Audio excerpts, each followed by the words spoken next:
Good evening and welcome to the 24th meeting for the Milton Planning Board for fiscal year 2024.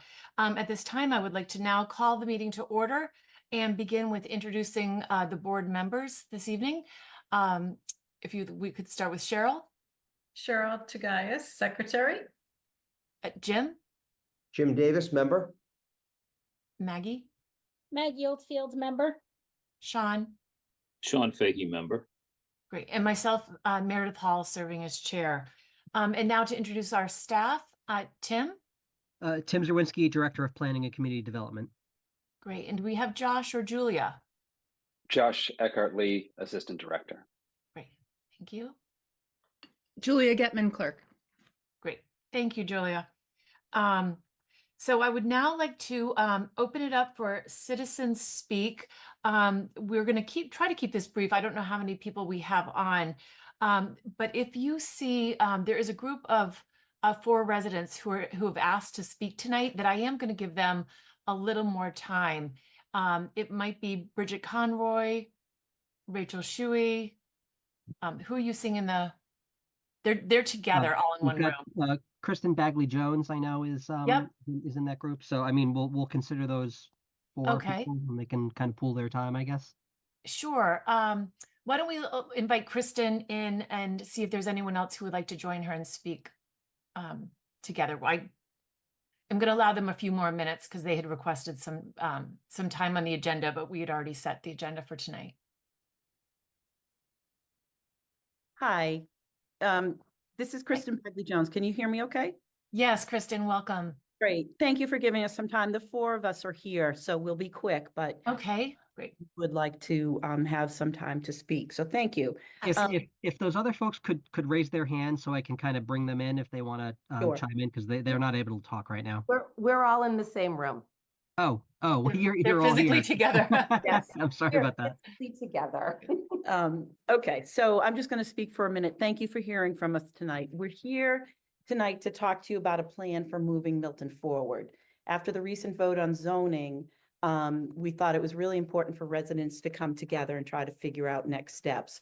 Some of us in our group tonight, some of us voted no on the recent referendum. Some of us voted yes, but we all agreed that we're very concerned about the divide we've witnessed happening in Milton. We don't pretend to be experts in zoning, nor do we think we see the answers. We are here tonight to ask you to move forward with a compliant plan of 25%. We have 4 specific asks that we'd like to ask from you. The first person we'd like to hear from is Rachel.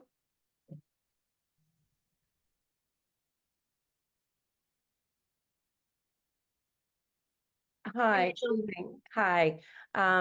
My name is Rachel Shuey and I live at 53 Center Lane. Thank you for allowing us the opportunity to speak. Our first request is for the planning board to create avenues for constituents to communicate in positive, constructive, and meaningful ways with the board about the MBTA zoning. We would ask that the planning board facilitate open and moderated discussions in a way that residents can feel safe to express their ideas and feel heard. Additionally, a survey was conducted during the process of creating the compliant zoning. We feel that a new survey, rewritten, reflecting where we are as a town in the process today, might glean more information as to why people voted the way they did. For instance, we might learn that some residents who voted no do want a 25% compliant plan, but didn't feel the plan put forth was equitable across the town. There also may be residents who voted yes, who feel strongly that the current plan needs modification.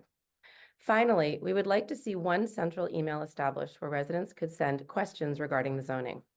There were many, many questions during the vote, and it was extremely difficult to get factual answers. If we had an email where these could be answered factually by the planning board or town planner, this would be very beneficial to the process going forward. These are 3 concrete plans, all working toward getting us to the same goal, the planning board having avenues to hear from constituents. Great. Thank you, Rachel. Thank you. Hi there. I'm Amy Flanagan. I live at 36 Wood Street. And we just heard from Rachel about hearing from the constituents. Now I want to talk a little bit about communicating to the constituents once we've heard from them. We've been calling our little group moving forward as One Milton, and we've been talking to a lot of people in the town, and we really think communication is imperative to not only getting us to a plan that works for everyone, but also bringing down the rhetoric. The rhetoric during this election really got to a place that I don't think anyone in town was appreciating, enjoying, or wanted moving forward. One of the things that we thought added to that rhetoric and the rise of the dialogue was misinformation that just happens when people don't constantly have access to real information. So as Rachel was talking about, having, moderated dialogues and having an email address where people can give, straightforwardly give their questions, we want you to have, one place in town where people can go for the answers. So maybe it's a page on the website where the definitive answers are there. There were a lot of questions being thrown out and different people had different answers. And a lot of them had a little bit of factual information that kind of maybe went in the wrong direction. Like these things happen. It's a game of telephone. So if we had one place on the site that people could go to and get the answers, that not only would help people understand the planning process, but it would also take the air out of that dialogue that just got way out of hand. The other thing that we would love moving forward is for you guys to run through your process of how you got to the last plan, and kind of like you did for town meeting, but now with more background and context that would be appropriate for a bigger audience. And this would help people understand the facts behind what they saw and what they heard, that the facts behind the rhetoric. So that would be really helpful. So the first two asks were for you to hear from the town and for you to communicate from the town. And now Bridget Conroy is going to come here.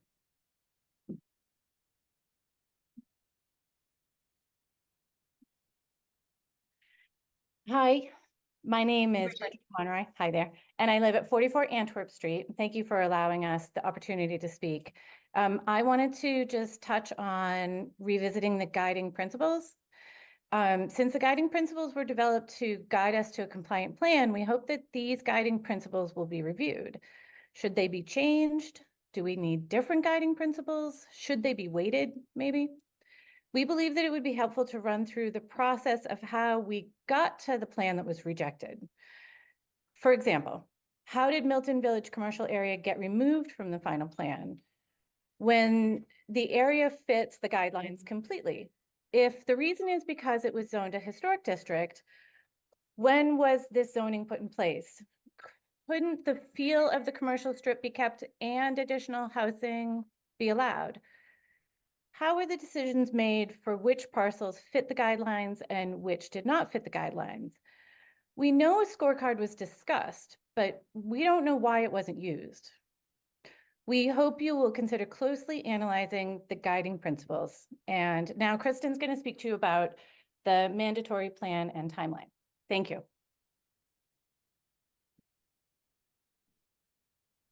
Hello, everybody, again. Thank you. So the last point we want to make is we're asking you as the planning board to come up with the 25% plan, even if it's in conjunction with the 10% plan. We'd like you to work on both. We want to become compliant. We'd like to, the second part of that is we'd like you to provide the residents with the timeline for this plan, for a 25% plan and a 10% plan. The third is we'd like, if there are barriers if there are barriers in creating a more equitable plan or a better plan that everybody in the town could live with, please consider going back to the state to ask for some leniency in some of the guidelines. For example, the 5 acres. Does it have to be 5 acres or could it be 3 acres? Finally, we'd like to ask that this plan, any plan, be communicated clearly to the town residents. So in closing, our asks are this simple. 1, hear from the residents and share information with the residents. Create better communication with the residents. 3, visit the guidelines and develop a scorecard where properties could be weighed against on a scorecard. And the final one was to come up with a 25% compliant plan that has a timeline to it. So again, hear from the residents, communicate better with the residents, revisit the guidelines and develop a scorecard, and 4, come up with a 25% plan in conjunction with the 10% plan you're working on. Thank you very much. We appreciate your time. We appreciate everything that you've done for the town, and we only want to help move this forward. So thank you very much. Thank you all for speaking, and we will follow up with this, but I think you're going to be really pleased when you see, if you haven't seen the agenda, because I think almost every item you mentioned is on our agenda this evening. So thank you. And look forward to being in contact with you in the future. Let's see, who else do we have? Josh or Tim? We've got Eric Hokinson. Okay, great. This is Eric Hokinson, 583 Elliott Street. I'll reiterate some of the points that were just made. I think it's really critical that the planning board in developing a new bylaw have a focused plan to manage the project. And that includes identifying what data and analysis need to be completed and developed, a detailed schedule, including what topics will be discussed at what meetings, deadlines for both deliverables and decisions, and then especially important is how those decisions will be made or using what criteria will be used to evaluate potential districts. I think it's incredibly important that in the interest of transparency and accountability, that plan is online and published as a part of this plan. And I think that it's really important to have that plan because I don't think it's in Milton's best interest to only have a 10% bylaw as if we were already an adjacent community. Maybe that will be an outcome of the lawsuit, but I think that the planning board also needs to be working on a bylaw as if Milton's categorization would not change from rapid transit. It's clear that the state has an interest in the swift resolution of this lawsuit, and the requested relief includes a requirement that Milton implement a compliant bylaw within 3 months of a ruling. That's not a lot of time to do a really big job. And I think we saw that over how long it took us to get the bylaw that we did have and all the time and energy and effort that went into that. And so it's critical that the planning board not wait for such a ruling, given the potential risk of losing local control of our zoning, which was predicted by many and is the requested relief in a lawsuit should Milton fail to develop that zoning within 3 months. Clearly outlining a process and having a timeline for both classification scenarios is critical for success, and I urge the planning board to do both and be prepared for either outcome. Thank you. Thank you, Eric. Anyone else?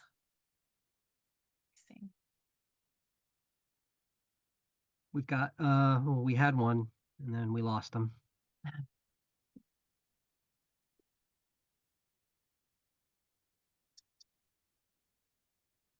Okay. I'm not seeing any more hands. Still plenty of time on the agenda, folks, if folks want to chime in. Yeah, going up and down. Yeah, I'm going to try to grab John and he can tell us if he wants to talk or not. John, we saw you maybe raising your hand. If you don't want to talk, that's fine. I just wanted to see if you might have been having some technical difficulties. And No, I see Jim Coyle. How do you, I didn't know, I didn't put my credentials in. I don't know how you know who I am. Okay. Can you hear me? Yeah. Yes, welcome, John. All right, Tim, thank you. Yeah, thank you. John Rowe, 23 Parkwood Drive. I just want to say bravo to the ladies who spoke first. I agree with them 100%. I'd like the people in the meeting and especially the board to know that I am a proponent of the MBTA zoning requirements, and I would like to see 2,500 new housing units built in Milton as soon as possible. I voted no for the planning or the zoning plan specifically for a number of reasons. One, I thought it was disingenuous to knock 500 units off the $2,500 or $2,500 or $2,400 requirement by zoning them on Mass DOT maintenance facility between Granite Avenue and the Expressway, knowing that they would never be built.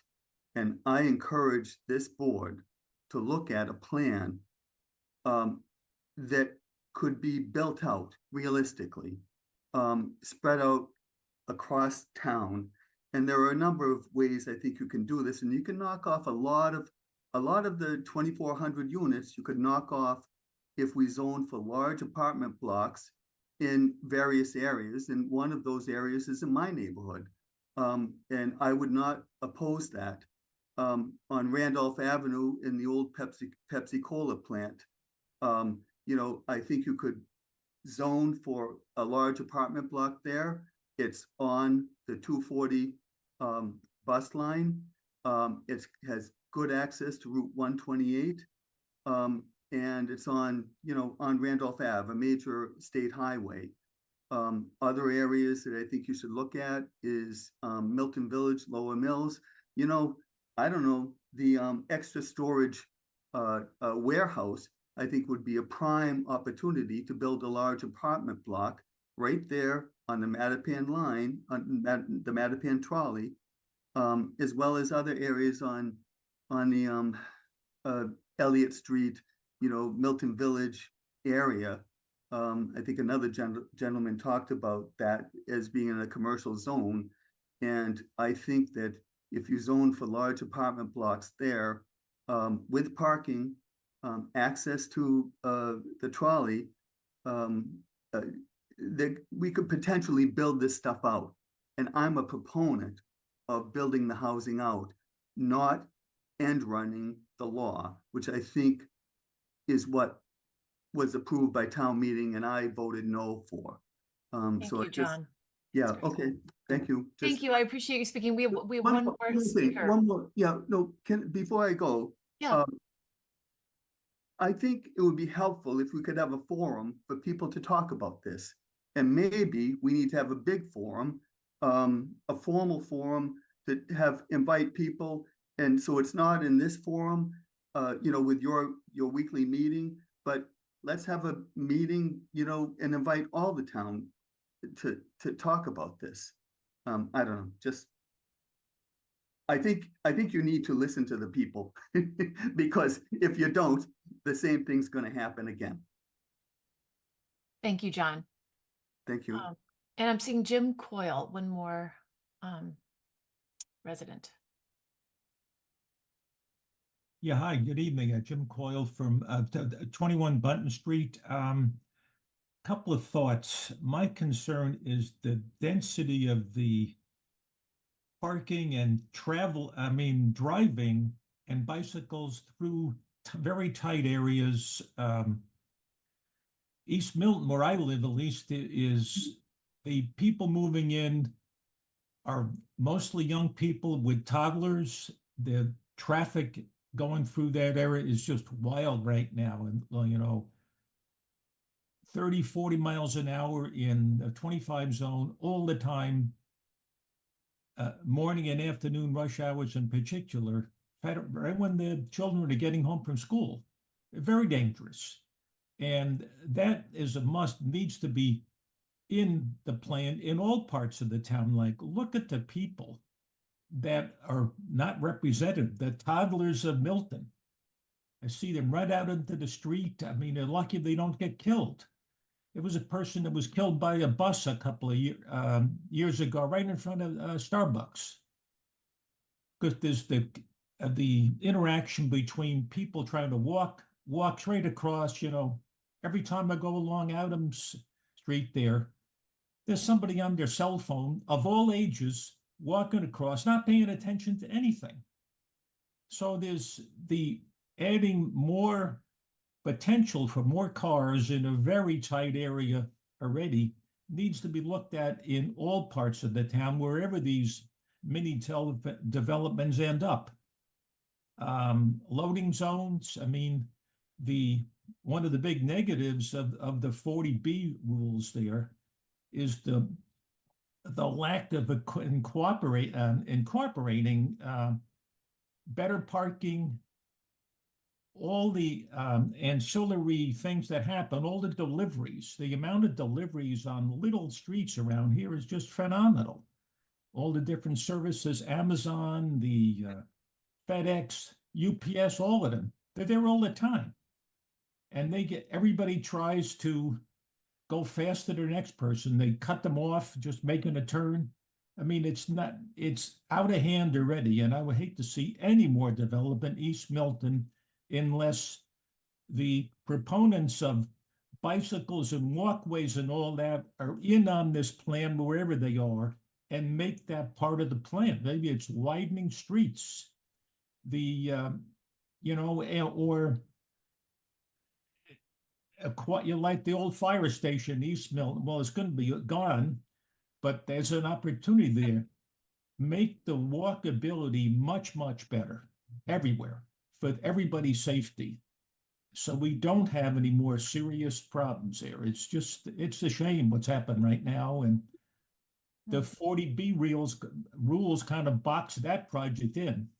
So it's sad, really. So I'm speaking for the toddlers of East Milton. That's why I'm on tonight. I was just thinking I'll talk to a lot of my neighbors. They're all new here. Pleasure to meet all of them. Let's think of them too, whether it be in Lower Mills, wherever it is, along Randolph Avenue. Get the parking, the bicycle lanes and stuff like that, sidewalks on paper as part of your plan. And then whatever's left, put the buildings there. Do it in the right sequence. I think, Tim, you probably agree with that. I mean, it's I know you've brought this up and other people are proponents of all that. Make it much more walkable so that this whole overall project has a chance of succeeding. There's another place right near the hospital and the library there. Can somebody, come up with some plans in there? I'm sure the architects could come up with something that would look good and fit in that area there. Again, on Randolph Avenue, and there's that's Reedsdale, excuse me. But anyway, I think that's enough. But Thank you, Jim. okay, anyway, thank you very much. Have a good evening. Thank you. Okay. So, so I have asked Tim to sort of open up our discussion, our initial discussion with really, and now that I'm hearing some of the questions for people, Tim, if you could feel free to add in not only what we were looking at for our guiding principles, and what we were doing, what we've been doing for outreach. I think a lot of people have just come into this sort of late in the game, and they for whatever reason were not aware of all the public forums that you have held in various locations throughout town trying to do outreach. But I would love for you to sort of go through that, just sort of an illustration, or discussion of where we are, and then to highlight the memo that you prepared for us. Yeah, And thanks. Thanks, Meredith. And it's funny, sort of being kind of, this is the oxygen that we've been breathing for 2 years. And so, when you hear from folks that maybe have not been breathing that same air for as long as us, I am sympathetic, actually, to a lot of the comments we heard tonight, because it is a ton of information. It's been a complicated process. It's been a long process. And I think the nature of kind of dealing with such a weighty and complicated issue with, such a tight deadline. This was a moving target, slippery target, up until the very end. And so I think a lot of sort of the public education that we did was iterative and building on the last thing. And, I think we did our best to kind of bring people along and make sure that folks, were kind of up to date on what we're up to. But, we almost didn't really have much of a choice except to continue moving forward and building and trying to explain. So just a couple things. And I've been, talking to Josh and Julia about this. I'm going to share my screen real quick, if you folks don't mind. Just so everyone's aware, we've got off of both the planning board and the planning department page this MBTA Communities website. So if you were to go to planning and community development under departments on the town website, it's the first link on the left side of the page. And it's got, literally everything that we've done. This resources list of links, has turned into something of just sort of a chronology of everything that we've done in terms of outreach, information, presentations, drafts of zoning, everything. So, folks that are, I clicked on something I didn't really want to click on, but if folks are kind of just getting into kind of, getting educated on this, if you've got enough time, you can go all the way to the bottom and kind of do the whole history. I can't say I don't recommend that. I think if you've got the time to do it, I think it's worthwhile, but I don't expect a lot of folks to have, that. What I would probably recommend is, back in the end of November, we conducted a final public forum prior to town meeting, for the benefit of town meeting members. And so down here, November 30th, 2023, you've got this recording, it's a video, and then the presentation that's associated with that. I recommend starting there, if only because that is, a kind of detailed, in-depth explanation of what exactly went to town meeting. We talked a little bit about how we got there, our work with our consultants, all the different iterations that we looked at. And then I think from there, you can sort of start to go back and kind of put the pieces together of like, okay, this is how this happened and this is why this happened. So all of this information is there. We're going to be sitting down, probably starting next week and thinking about how to reorganize this page, so that it's less of, we're not that we're starting fresh, but we are starting fresh in a way. And I want folks to sort of be able to say like, okay, the conversation that the board is having now, this is where we go for this information. And then the archival stuff, which is still very important. It's got a lot of information, a lot of history, will be, not necessarily bogging down like the whole page. Although, there is consistently being information updated on this. We just posted some documents relative to our legal proceedings with the Attorney General. Right here is the top link here.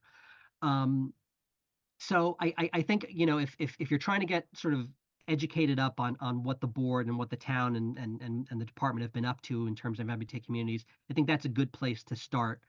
I think, we just heard a lot of, I think, really good comments, and I think really, hopefully the board takes some of them to heart. I think, as we kind of went through, we're not in a great place as a town right now. No one ever wants to be sued by the Attorney General, but we've learned a lot of lessons, I think, and I think we've got an opportunity to do things better, this time around.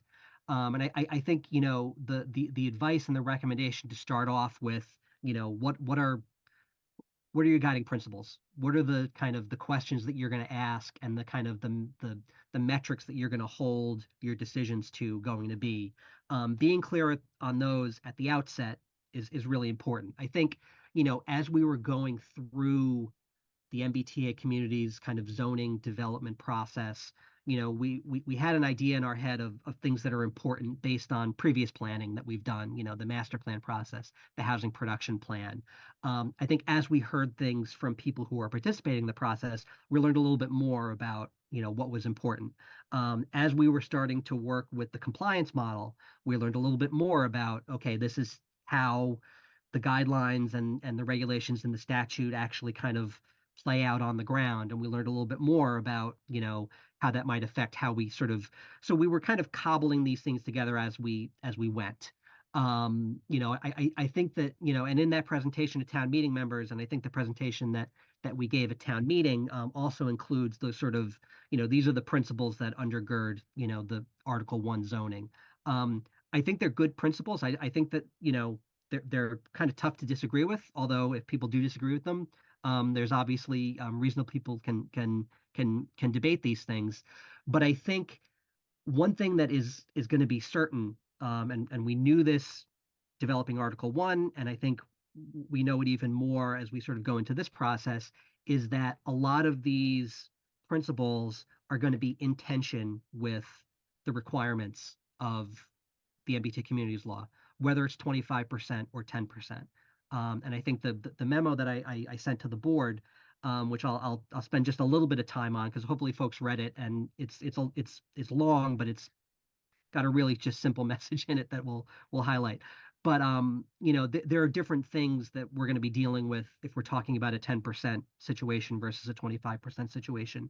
But I think understanding upfront, like here are the things that we think are important, that are our priorities, and if we're going to go against one of these priorities, here's the reason why. And being able to answer those questions, I think, is a big part of kind of the transparency and the kind of accountability, you know, that folks are looking for.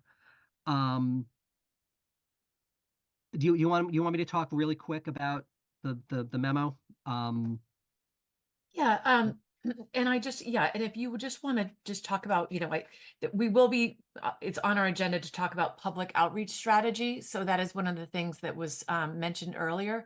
And we will, you know, certainly be discussing that later this evening. We will also be discussing a timeline, which is also was one of the items that was mentioned earlier.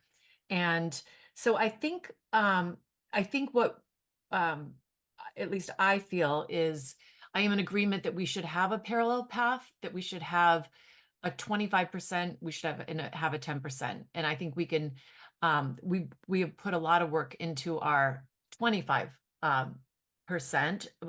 There's definitely things I think that we want to address in that. But looking at what does this mean in a 10%? Cheryl, I see your hand up, and then I'll let Tim go ahead and just sort of walk through.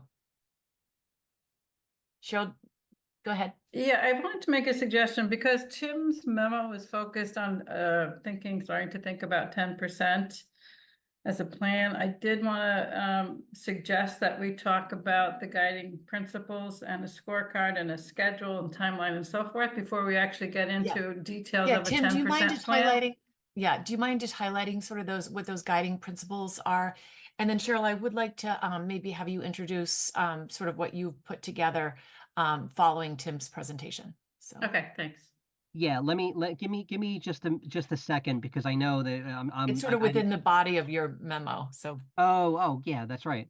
I totally forgot that. Yeah, it's at the bottom of the first page and the second. So I There we thought go. that would be covered, yeah, with that. So you know what, Meredith, I'm actually going to bring up, it's in a presentation I gave. It's just it'll be able to be on one big slide. Yeah, that's a great, on the yeah, screen. I think that's a great idea. And I just need to scroll down here. Sorry. And we'll be able to put this memo up on. Yeah, I haven't posted it yet. I wanted to kind of talk through it a little bit Right. before we did that. But Right. I'm going to share my screen real quick again. And so again, these are sort of, you know, these are derived from previous planning, things that we learned from outreach, you know, during the process, and again, kind of things that we learned from working with the model. And I don't necessarily think these are in order, but we can talk about that. But I do think that, you know, the first among equals of these was preserving the physical character of the town. This is something that is, you know, consistent throughout the master plan. It's consistent through every conversation I've ever had with anyone about development in the town of Milton, is that, you know, we treasure the physical character of the town. Not exceeding the requirements in the statute and the guidelines. In the case of Article 1, 2461 was the unit capacity number. That's a significant number of units to zone for. You know, we weren't necessarily trying to sort of go too far above that. And so that affects some of the decisions you make to sort of stick to, you know, those minimum requirements. Disincentivizing teardowns, that's akin to preserving the physical character of town. If we can develop zoning that promotes reusing existing buildings, existing footprints, whether it's a single family house or a larger building or a historic building, we want to disincentivize tearing down our existing, you know, built environment. Avoid rezoning historic districts and parcels with historic structures. You know, again, this is again kind of related to preserving the physical character of town.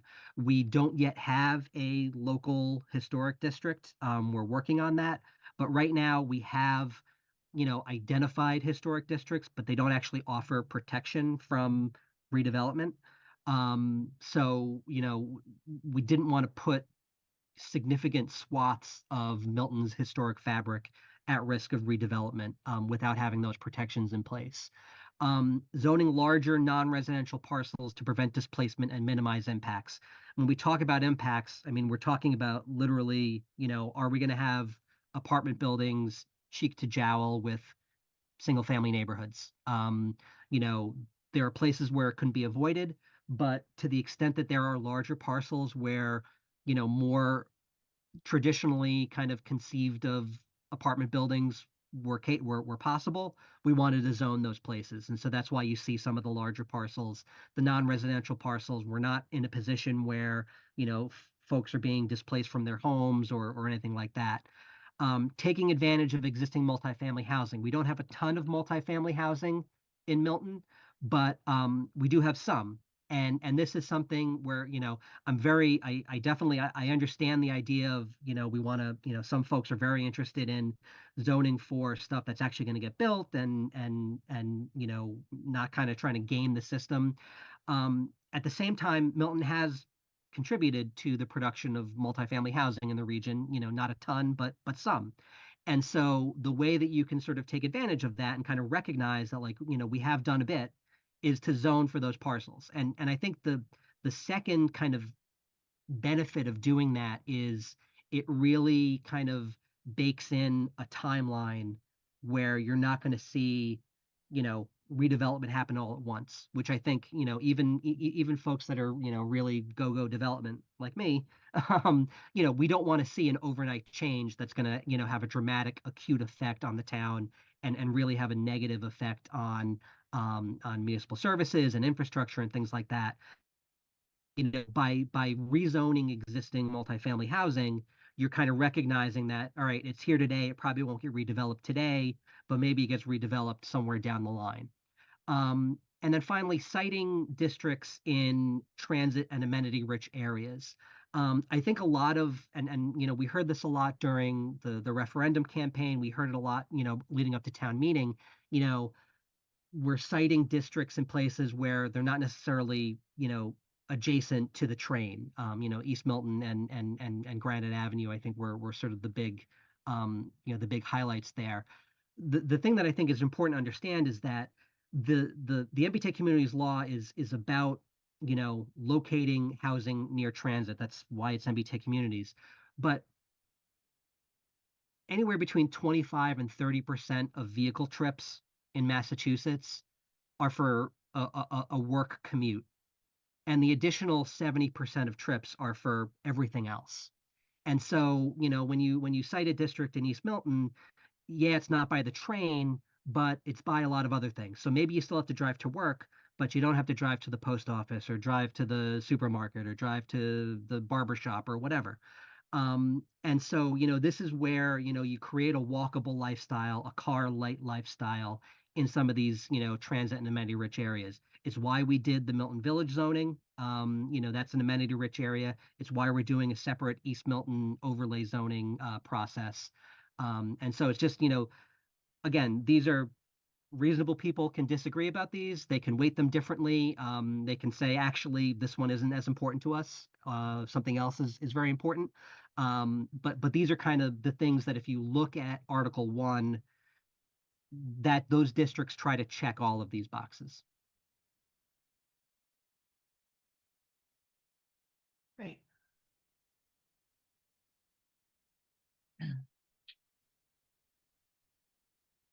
All right. Did you want to go through any of your analysis just to give a context for folks on how complicated this is? Well, I mean, Sean's got his hand up, and then Oh, sorry, I didn't see that. I think it's up to you to kind of, you all to Okay. decide how you want to proceed. Okay. Sean, yeah. Yeah, at some point when we review that list, could you put that back on the screen for a moment, Tim, please? I think it would be helpful for us to recognize not only the benefit of each of those principles, to create zoning that would be appealing, but also recognize how some of those principles are creating unappealing zoning. for example, zone larger non-residential parcels to prevent displacement and minimize impacts. You know, it's probably worth examining minimize impacts, because although it may have minimized impacts in some part of town, it has created impacts in another part of town. And, you know, also we're preserving the physical character of the town. Well, when we do that, we also are probably not utilizing some of the areas of the town to take advantage of transit as well as we could. So, you know, I think this is true of some of these. So I think as we go back to considering the principles, we should consider how some of the principles have had a negative effect, as well as have had a positive effect. Right. Thank you, Sean. So Tim, the only other thing I would ask that you would maybe highlight is sort of along the guide regarding the guidelines and how we have been constrained, listing off the next bullets of what our guidelines are and how that has really tied our hands in many ways on what parcels and how we put this together. Yeah, right there. Yeah. So and and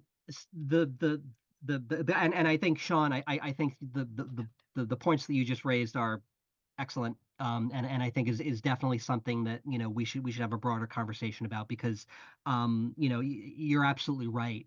These things, there are trade-offs and tensions, and I think there's tensions within those principles, and then there's tensions with these kind of requirements that are either in the statute or in the guidelines. And so those principles, and whatever principles the board comes up with, you know, I would consider to be kind of self-imposed constraints. And I don't mean that in a negative way. I mean, it's, you know, these are things that are important to us, and we don't want to just sort of have this be a numbers exercise. This is, you know, what our values are.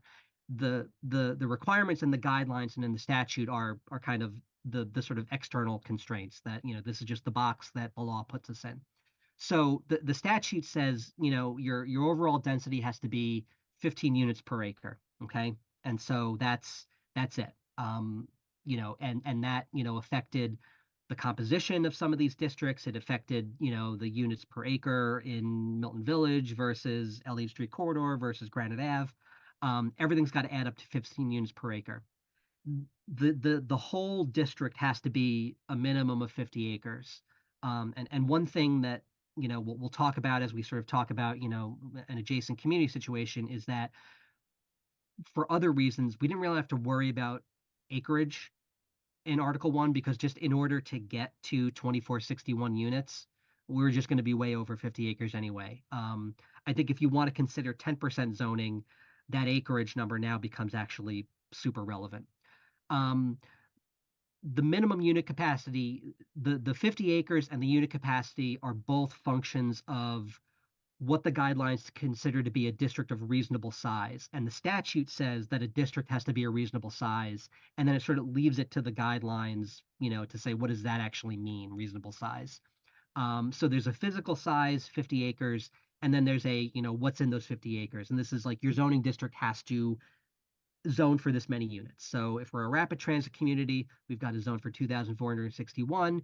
If we're an adjacent community, we have to zone for 984. So 50 acres with that many units in it. At least half the district acreage and half the unit capacity have to be in the transit area if you're a rapid transit community. And I think this is one of the fundamental differences between rapid transit and adjacent community, because definitionally, if you're an adjacent community, you don't have developable area within a half a mile of transit in your community. And so if down the line, the guidelines sort of make that determination, this requirement goes away. And I think that's another thing that, you know, was a real constraint on the zoning, where no matter what we did, we had to make sure that half of those 2461 units and half of that minimum of 50 acres was within a half a mile of transit. And so it kind of forecloses a lot of other opportunities that you might have. And I think, you know, if you go back and think, you can remember some situations, you know, where this came up. and at least half of your sub-districts have to be contiguous. You're not required to have one big blob of a district. You can have different sub-districts. There's 2 requirements there. Every sub-district has to be at least 5 acres, and then half of your district has to be in a contiguous chunk. So again, if you go back to the minimum size requirement, that means you've got to have at least 25 contiguous acres if you're at that minimum kind of requirement. And so again, you can, if you took all of these away, you would draw a zoning district that looked a certain way and it achieved all of your goals and it would be great. But if it didn't add up to 15 units per acre, or half of it wasn't contiguous, or there were 3-acre sub-districts out in the middle of nowhere, you'd have to kind of pull those back and try to rethink them. So the guidelines offer flexibility, but also a ton of constraints that, you know, we bumped up against continually over the course of, you know, the 18 months we were drawing this stuff up. Right. Okay, Cheryl, I see your hand up. Yes. I just want to ask all of us to be thoughtful about the words that we choose. Like a word like negative, have negative impacts, because like we even heard tonight, one speaker say that he voted no because he found the zoning was disingenuous, because 500 units wouldn't actually get built on the parcel of land, when we heard others say that they were so worried that all of those units would get built on the same parcel of land. So what's negative to one person could be positive to another. So I think we're better off if we think of criteria and agreeing to criteria, and either something meets the criteria to a greater or lesser extent, rather than using words like negative. So that's just a comment on our language. I did want to mention something that when in our guiding principles that was called out in Appendix 2 of the Attorney General's filing with the court. And this is HLC's review of our zoning. And in it, it notes that the district that was approved in Article 1 substantially overlapped with local historic districts. And I'll just quote, raising the possibility that permitting decisions made in conjunction with these historic districts or the structures within them could impose demolition delays or effectively reduce the estimated unit capacity of the MCMOD, which is the district zoning. So it said any letter of determination of compliance by EOHLC would have cautioned the town that such an approach could jeopardize the town's compliance with 3A. So I think we're going to have to bear that in mind as we think about the locating MBTA communities in an overlapping area with historic districts, if they would be imposed or subject to that demolition delay. And then Meredith, I did want to just make one comment, and then I'd like to go through the scorecard, if I may. The one Yeah, I think comment. Sean has his hand up to speak, and I just wanted Tim to address why the Granite Ave parcel actually is developable. So that because that has come up in a question. But Okay. yeah, are you finished, Cheryl? Well, I did want to run through the scorecard because it does tie back to the guidelines, and not to have us weigh them tonight, but just for the public to see a scorecard. And then if we have time to go through it in detail tonight, fine. If not, I'd like to use it going forward. But I also would just, one other thing I wanted to say, because you said this too, and we heard this from others. I absolutely would like for us to make a decision tonight that we would be committed to pursuing a compliant plan, compliant with 25% as the rapid transit community, and that if the others so choose that to pursue a 10% plan, that we do that, but that we not drop off the 25% plan. So I'd like for us to make a commitment to that tonight before the end of the meeting, so that the public knows where we stand. Yep, I'm happy to discuss that. Great. Sean? You know, Meredith, I think I'm going to hold my question for next week because it actually relates to some of the comments made during citizen speak. And I think better that we think through the questions and the points and we respond next week. So I'm taking my hand back down. Okay, great. And Tim, that was one of the things I was just going to mention, that there are certain types of parcels that we cannot zone over.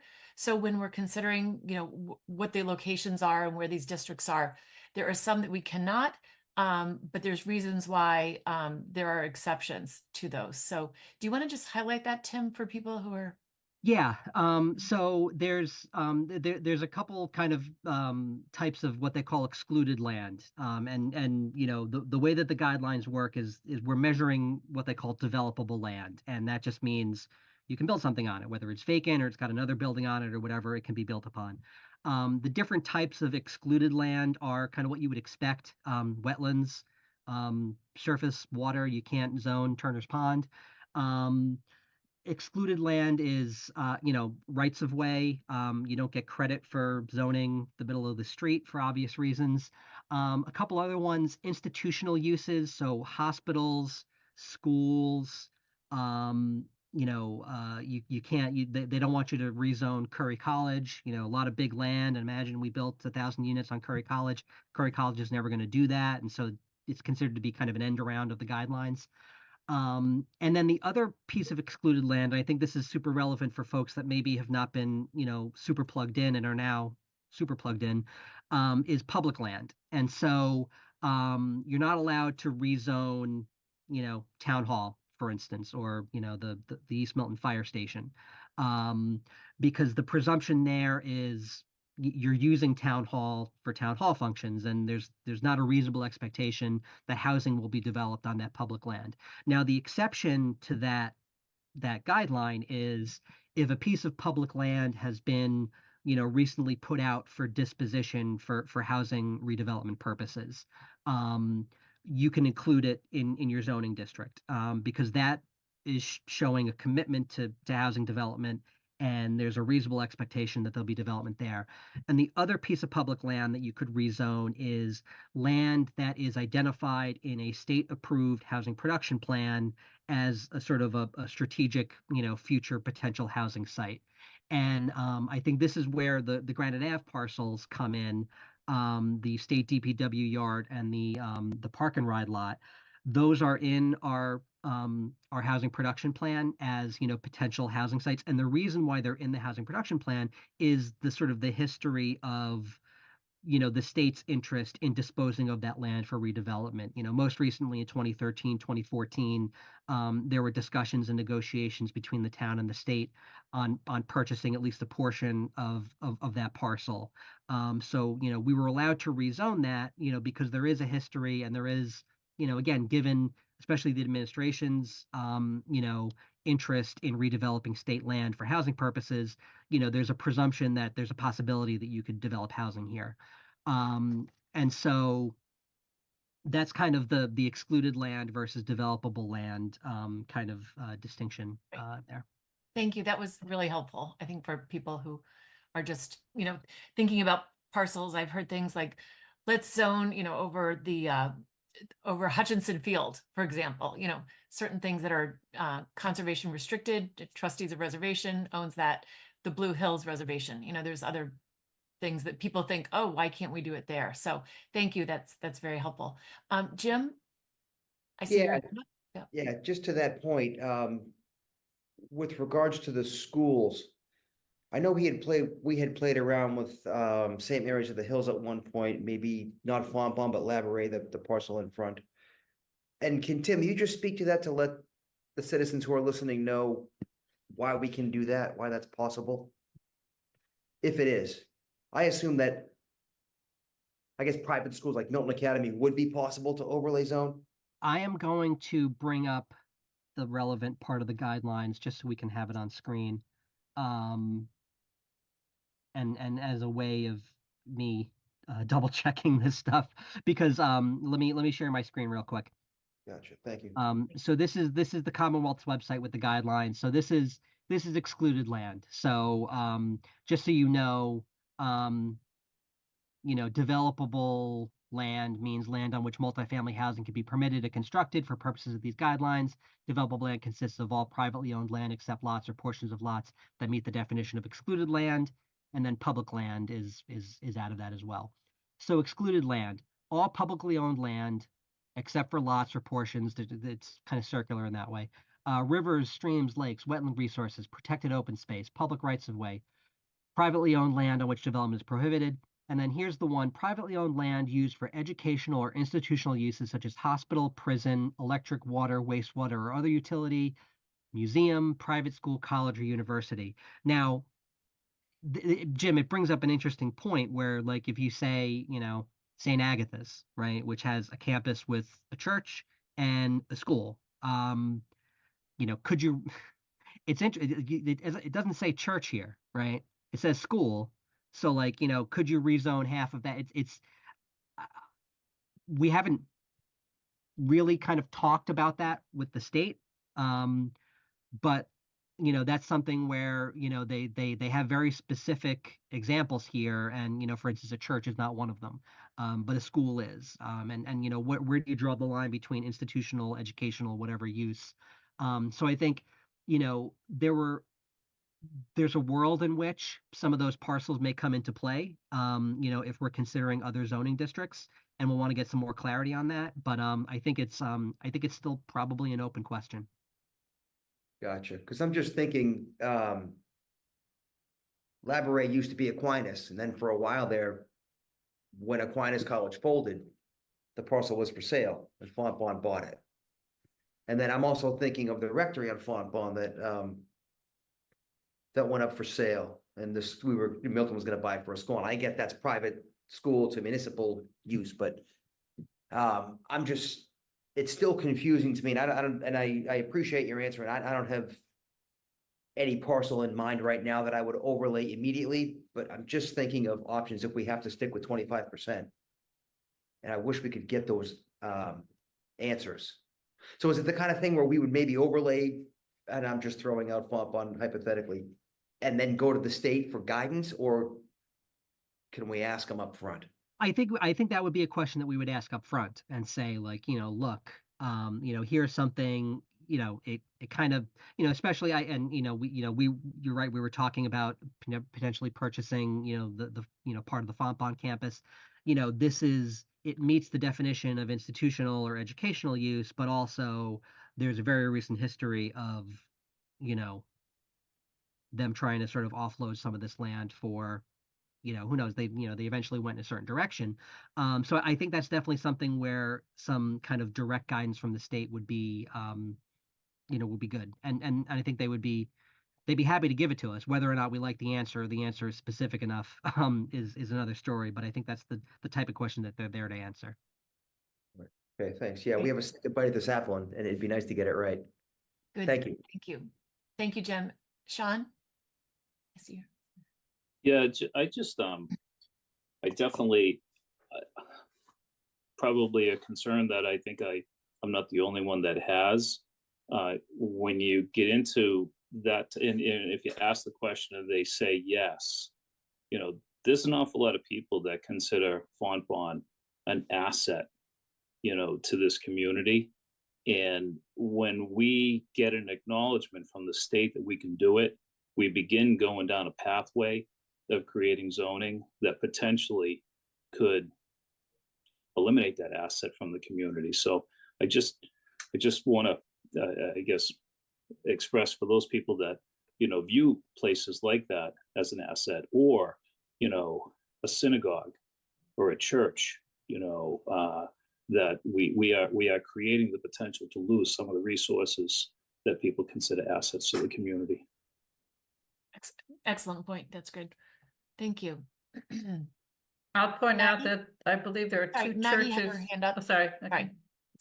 And I know we're going through the principles, and my guiding principle that I've had since day one has been the statute. So a statute was passed by our legislators, and I think that is where we should start.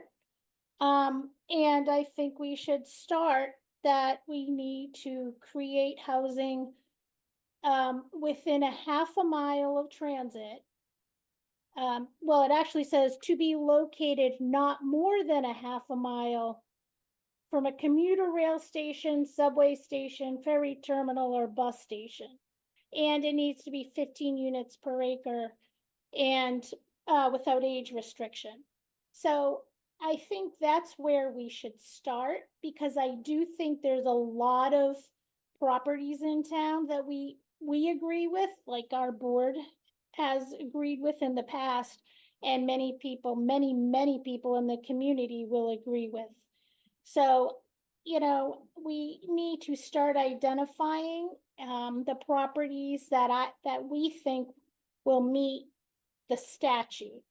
And then once we identify those and create zoning, and say extra space storage could have 73 units, because that's what 88 Wharf has, I feel like we could all be comfortable with that. Then we check that off our list and we go to the next site.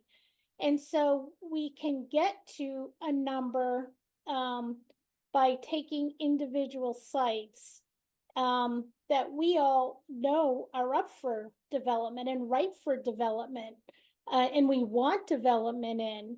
And then we can revisit, you know, or fine tune some of the other principles that are important to us. And we just also need to remember that, like with Brookline, they zoned to only build a net new of 22% of their unit capacity. They had about 7,000 units that they were required to build, and they only built created zoning to allow about 22%, or about 1,500 units. So there are ways that we can get to a number, whatever number we end up at. But I just think we should start with the parcels that I think we all agree with, and that are easy. It's easy to come to. It's easy to come to an agreement on. Thank you, Maggie. That's great. And Cheryl? Yeah, this comes back to what I think we need to agree to, otherwise we'll spin our wheels like we did last year, which is that, you know, the AG's lawsuit also indicates that she wants the court to uphold the guidelines as being enforceable as part of the law. So Maggie has, I think, been consistent, if nothing else. That's not as saying that she doesn't believe we should follow the guidelines and that we're not required to follow the guidelines, in which case that's not even necessarily a 10% plan. So now we're speaking about 3 different paths, which I think we need to come to some agreement about this, so that we don't continue to spin wheels. And if it means that we have to take a vote and we're not in 100% agreement on it, I guess, you know, that would be one way. But we also need to recognize that we're being sued to follow the law, and the way that the AG has understood the law to be is that, and the way town council advised us some time ago, was that the law empowered HLC to develop the tools to confirm compliance, and those are the guidelines. And so we've asked for, and some don't think strongly enough, for reclassification, and the courts are going to, I guess, decide about that. But we haven't asked, nor do we have any indication that the guidelines are going to be totally thrown out. So I personally think that we need to work on a compliant plan for rapid transit, and a compliant plan, if folks so choose, for a 10%. I don't know that it makes sense for us to work on a plan that doesn't follow the guidelines whatsoever. And so I don't know what criteria we would use when we say, well, extra space storage is okay. Well, that's a historic building and it's in a historic district. So how do we make that judgment? So we have to go back to our criteria. What judgments are we using even on a parcel by parcel basis? And so I'd like to come back to having us come to some agreements on what our goals are.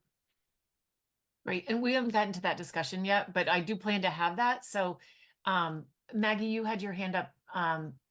Yes, then- so And then we will have this because I want to be able to move through sort of how we're going to look at some of the districts and. So I have been pretty consistent, and I'm not tied to any number whatsoever. I'm tied to what works for Milton.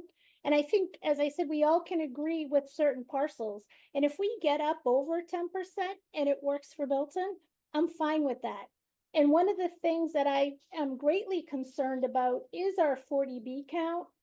And I was gonna ask, Tim about this, but, I went on our subsidized housing inventory, and it seems to me that, and again, I don't know if I'm reading it correctly or if it's updated, but even at Unquity House, we have 139 units there, and the affordability expires in 2029. In Winter Valley, we have 129, and the affordability expires in 2039. So I'm really concerned about the 40B.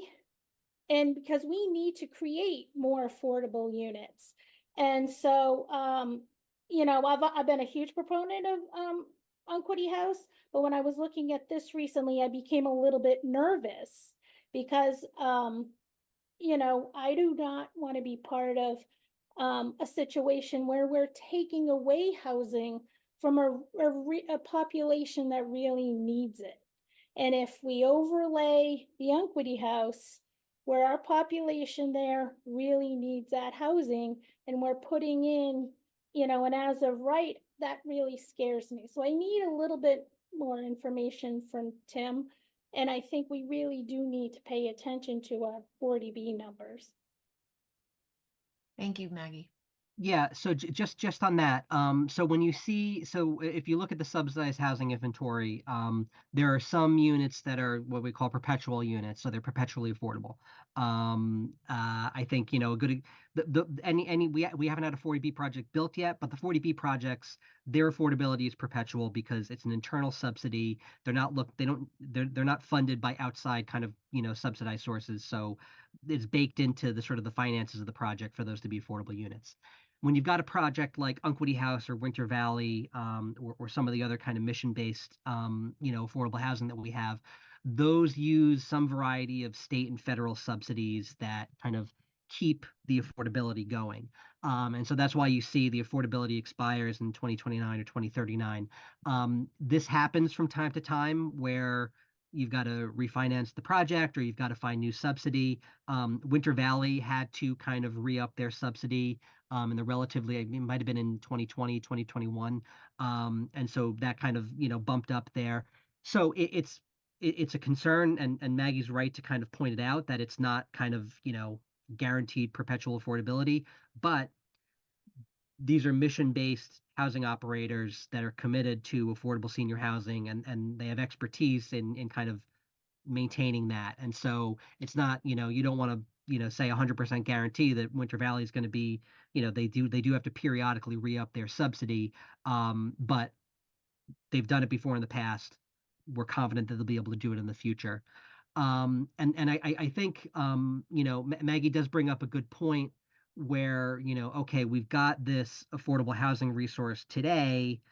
If we rezone it, does that put it at risk? Technically, yes. But I think one of the reasons why, you can look at it as a benefit to rezone some of these properties, Unquity House as an example is, Unquity House is built under our Residence D district zoning. Specifically says you can build a building of this height and this many units on this property. If you rezone that property for more units, on the one hand, if you're a pessimist, you can say, well, now you can build anything there, and maybe, eventually MRE sells to the highest bidder and we get just, luxury condos on that site. Maybe that happens. If you're an optimist, you say, hey, now MRE has zoning that allows them to build even more affordable units if they wanted to build a new project on that site. When you do by right zoning, that's not kind of, owner specific and project specific, there is that risk. But, when you're giving mission-based affordable housing operators more property rights, you kind of, do that under the presumption that, MRE is not in the kind of real estate speculation business. They are in the affordable senior housing business. And, maybe they'll, want to use that zoning to build even more units. But, it's definitely a consideration for sure. Great, And I thank would you, hate Tim. to see Winter Valley go because my grandmother was there for 20 years and loved it. So I would hate to see that. And we just approved a plan for an additional 36 units. So I think we're all committed to it, but it makes me nervous about it. Great, thank you, Maggie. And Sean? I think as we do this, we have to be aware of the risks. And I want to believe in my heart that those organizations that are mission-based will always be mission-based and will never deter from the mission. But the reality of it is, almost every organization today faces some level of financial stress. And if the value of the property rises to such an extent as a result of, market rate housing, and they can solve organizational problems by selling, a land resource, they may not want to do it, but they may find themselves forced to do it. And whether it's Winter Valley or Uncany House, or even what I commented early on with regard to, synagogues or churches, or, that's a risk. And however this is going to come to a conclusion at some point, and whether it's 10% or 25%, and it's obviously going to be adjudicated, we could put the town at risk of losing. We're going to lose something, right? I mean, we spoke earlier about extra space storage, and one of the speakers even talked about us zoning for it. That speaker probably doesn't understand Article 1 had it zoned. So, it is a historic building. I mean, no matter what, when you apply zoning like this to a community like Milton, there are going to be losses. We're going to lose something.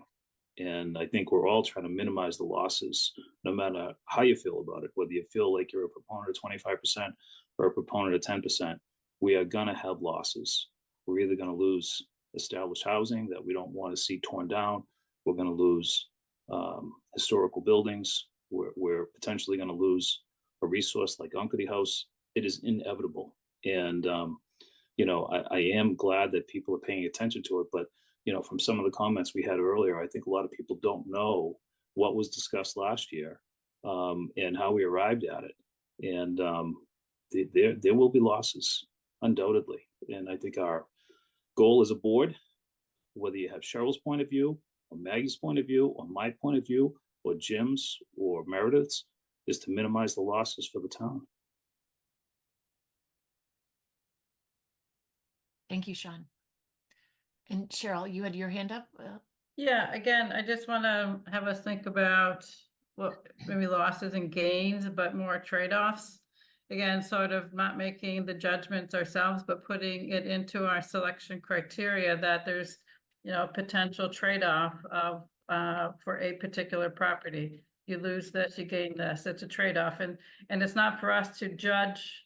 And that may be for everyone, whether it's a negative or a positive. It's just a trade-off. And so I do think that's important for us to think about in terms of our language. And the other thing I do want to point out, I believe there were 2 churches in the Blue Hills Parkway district. So when we talk about churches, I believe we already have 2 in our district. And we have the Kidder School building, which is a daycare center. So, that district wasn't talked about a lot, honestly. I would like us to think about that district a little bit more as we think about the districts and we start talking about the sort of impacts or the trade-offs or the criteria for each of these, and what language we choose to use for these, that we think through each district equally. And so I did try and put some objective criteria to the guiding principles as a way to start to score these instead of just putting opinions to them. So, we Yeah. can look at those and we can think about whether they're other ones we want to add, or some of that I put in, we want to take off. But I do think it starts to put a structure to these discussions in terms of, whether it's a positive or a negative, or a plus or a minus or a negative, or a loss. So whether there's potential. I mean, the idea here is potential for homes for people to live in. And that's the ultimate goal of this zoning, is to provide housing, because there's not enough of it. And it's gotten so expensive that people can't afford it, even if there is some. So supply is an issue. So we got to bear that in mind as well. Wait, Sean, was your hand up from a previous question, or did you have something else? My hand's been up, it's been down, it's been up, it's been I down. know, I didn't know. I'm like this, yeah, no, it was back up again, and Okay. I just, any reference, whether it's from from members of our board or any of the callers earlier, this referral to our plan, this is the select board's plan. The select board put this into Article 1, not the planning board. So I just want to make sure that, maybe folks that haven't been paying attention to it, and I don't blame them. This has been a very long process for all of us as members, and certainly for residents. But I think we should just be careful and make sure we clarify, this is not a planning board plan. Article 1 was not a planning board plan. Thank you for that, Sean. Well said. All right, can I just say that this board met 28 times and discussed the plan? We had UTIL as our consultant, we had RKG as our consultant, we had MAP as our consultant, and we talked about these districts far more detailed than the select board did. So I think it's not helpful at all to say that this was a select board plan. Then you could say that you had no input in the criteria, you had no input into excluding parcels and including parcels, which is just not true. Right. I don't want us to get sidetracked, so we will be evaluating and going through a variety of these districts that we had been looking at. Jim, and then why don't we'll finish up with your, unless, Sean, did you want to respond to that? Again, you had your hand up, sorry. It's undebatable that we spoke and had meetings all last year. But the reality of it is the planning board recommended that this article go back. So I can't consider it our plan. I'm not going to disagree with Cheryl.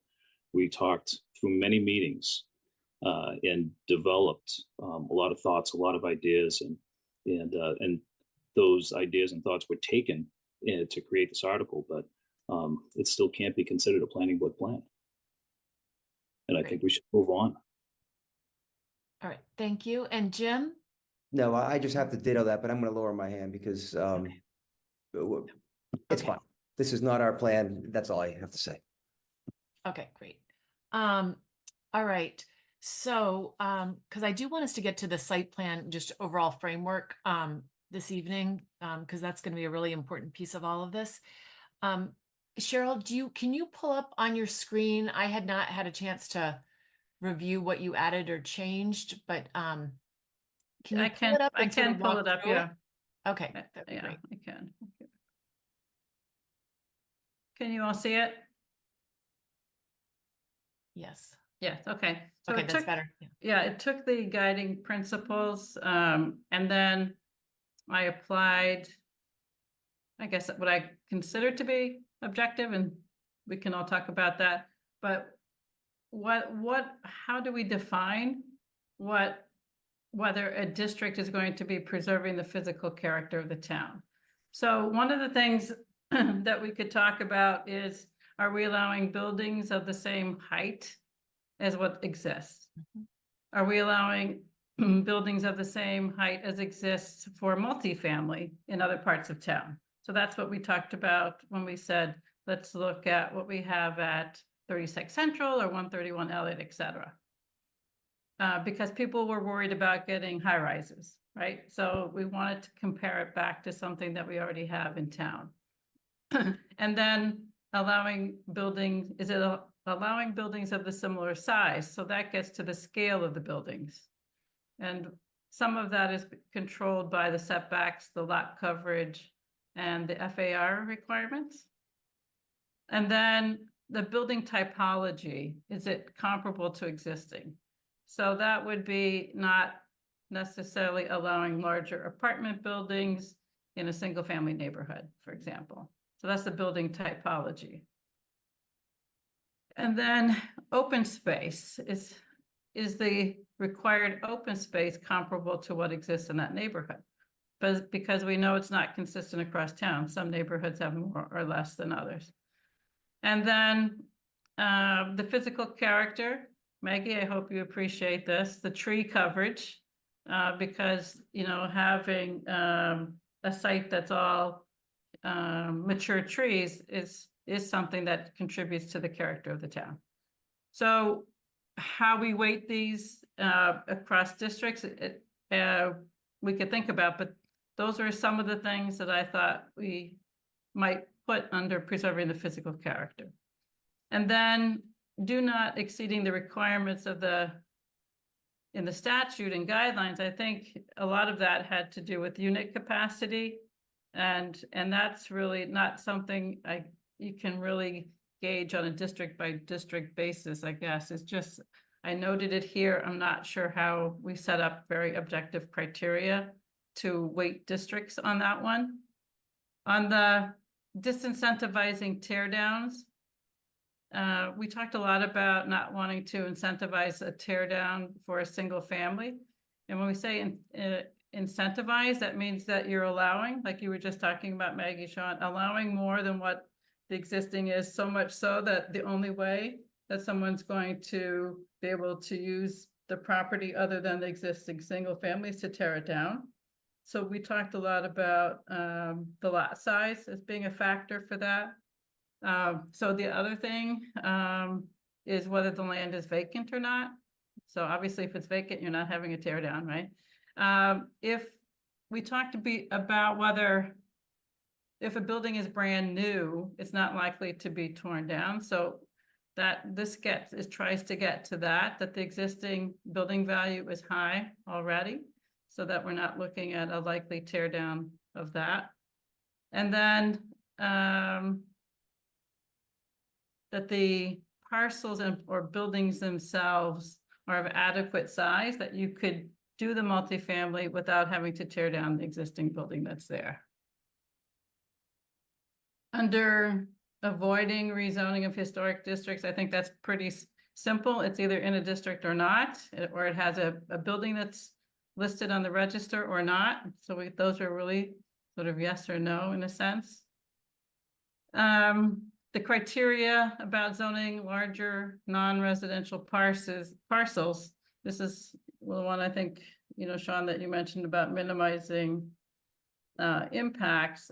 You know, the larger parcels do have a consequence or a trait that they would trigger affordable units, where the smaller parcels probably have this trait where they wouldn't. But in any case, what I put here under the parcels is really just the size. So what kind of parcel sizes do we have here? And this one actually has filled in for parcel sizes for the districts that were in Article 1. And then also whether the existing land within the district is non-residential. And then taking advantage of existing multifamily, again, it's either the zone or the district has multifamily in it, or it has zoning which would allow it, or is undergoing a current zoning process.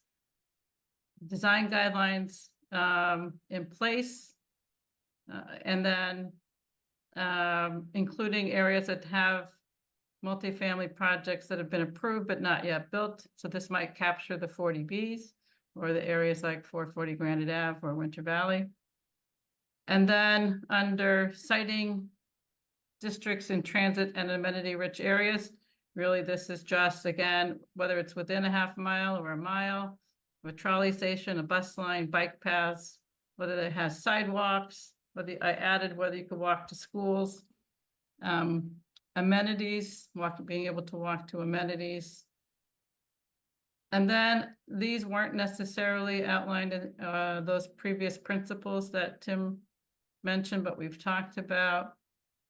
we had a concern about not losing business opportunity. So this is about whether business or mixed use is required or allowed. And we talked a lot about whether affordable housing potential of districts. And so the trigger for requiring affordable housing is a factor. This is where the smaller densities may not trigger it.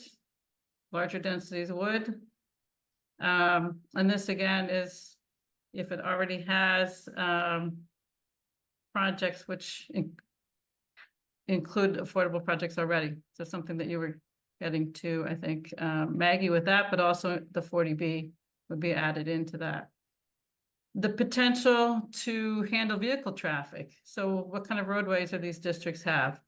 Are they 2-lane roadways, 4-lane roadways, state roadways, studies for improvements to the roadways, etc. And then flood risk.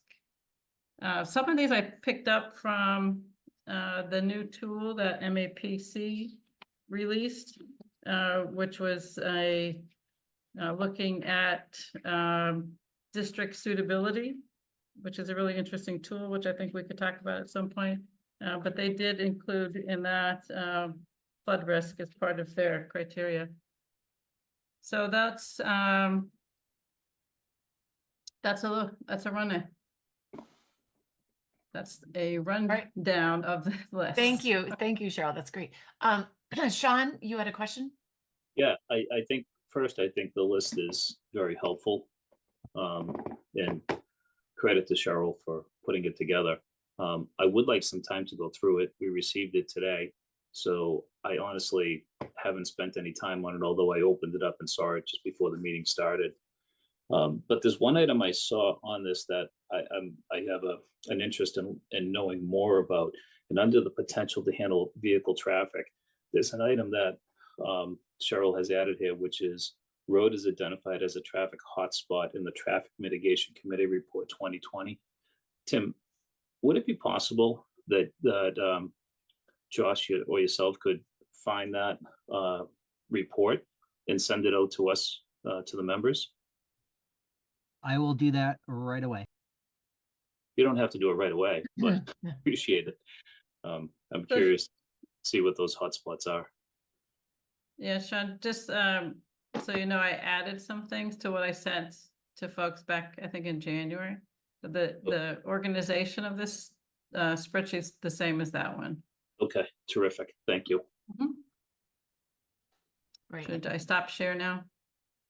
Yeah, I think that's great, Cheryl. And the intent was not to go through this, not for us to fill this in tonight or discuss this, but I wanted Cheryl to walk people through. And if anyone has questions on it or things that you think should be on there that you don't see on there, that you could email those to Cheryl maybe, and those could be added for future discussion.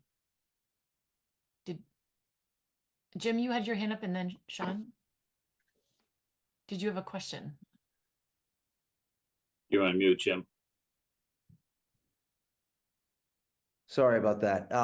I think this is fantastic. It's I actually printed it out and put it together in a giant sheet, so it's like a 2x3 on my table here. And it's awesome, Cheryl. One thing that I always look at is net new. I don't know how we can incorporate like a net new column in this, if we can even do that. And then I also look at, in my own mind, the probability of being built. And I don't know if we can add a criteria for the likelihood that Yeah, something's so gonna be built. Jim, I have this, so if you look at that B, sort of line B, the do not exceed, it does have a line for unit capacity. Maybe we can So, put a net new over there. so then, yeah, so I guess we could add a net new in there. And then I'm sorry, the second one you had? Oh, it's when I look at a parcel, I think of what's the probability of something being built here. Right, so that's where I was trying to get at, whether the value of the building. I mean, if we think about what's the probability would be, is there a lot of capacity to add, right? So I had that one in there. So you can think about those, look at those couple of things and see if there's another objective, somewhat objective criteria. You know, like when Tim was saying 88 Wharf is condominium and you'd have to get 70 some unit owners to agree. That's less likely to happen than, let's say, 50 Elliott, which I think it's 50, or 36 Elliott, which is the older rental building on Elliott Street up high that was built like in the 60s. So that's a single owner and an older building, so that's more likely to get redeveloped, right? So Right. it's that kind of thing I was trying to capture with the having capacity, or whether there's a high value already. I mean, I suppose we could think of another way to capture it. Like if you said what would make something more likely to get redeveloped than another parcel? You know, what's the criteria for that? Yeah, it would be probably a bunch of different things, like if the building's run down, if it has a lot of land, Mhm. maybe if it's a two-family already. I'm thinking of the smaller ones along Elliott Street specifically. If it doesn't have a lot of historical significance, like a gorgeous Italianate structure versus a 70s colonial. And maybe it's just after we go through all this, it's like a determination. So yeah, I don't know how to get there, but it's just something that always jumps out at me.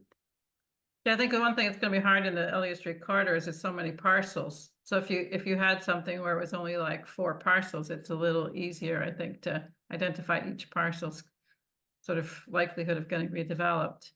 Those single families, you'd have to go through and look at each one individually, I think, right? Right. You do. Or 2 families. And I was also thinking about how, to Maggie's point, you know, when we do our zoning, I'm kind of looking at it differently now. It's like, how does it incorporate with our housing production plan? And then with the intention of, I guess, getting us to safe harbor with 40Bs. And I'm jumping around there, but it's like, if we can look at parcels, one of my criteria is now going to be, how does it block 40B, or how does it, you know, steer us into safe harbor via our housing production plan? And I think that's one of the might be a reasons, big Jim. jump. Yeah.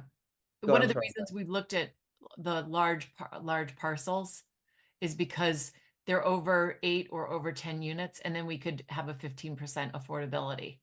Whereas a single family being turned into a 3-family, unless we develop a strategy for getting a payment per unit into the affordable housing trust, we're not getting credit there. So good point. Yeah, just, okay. I'll think about that one. Was All right. that- I'm good. that- Thank you. Okay. And Sean?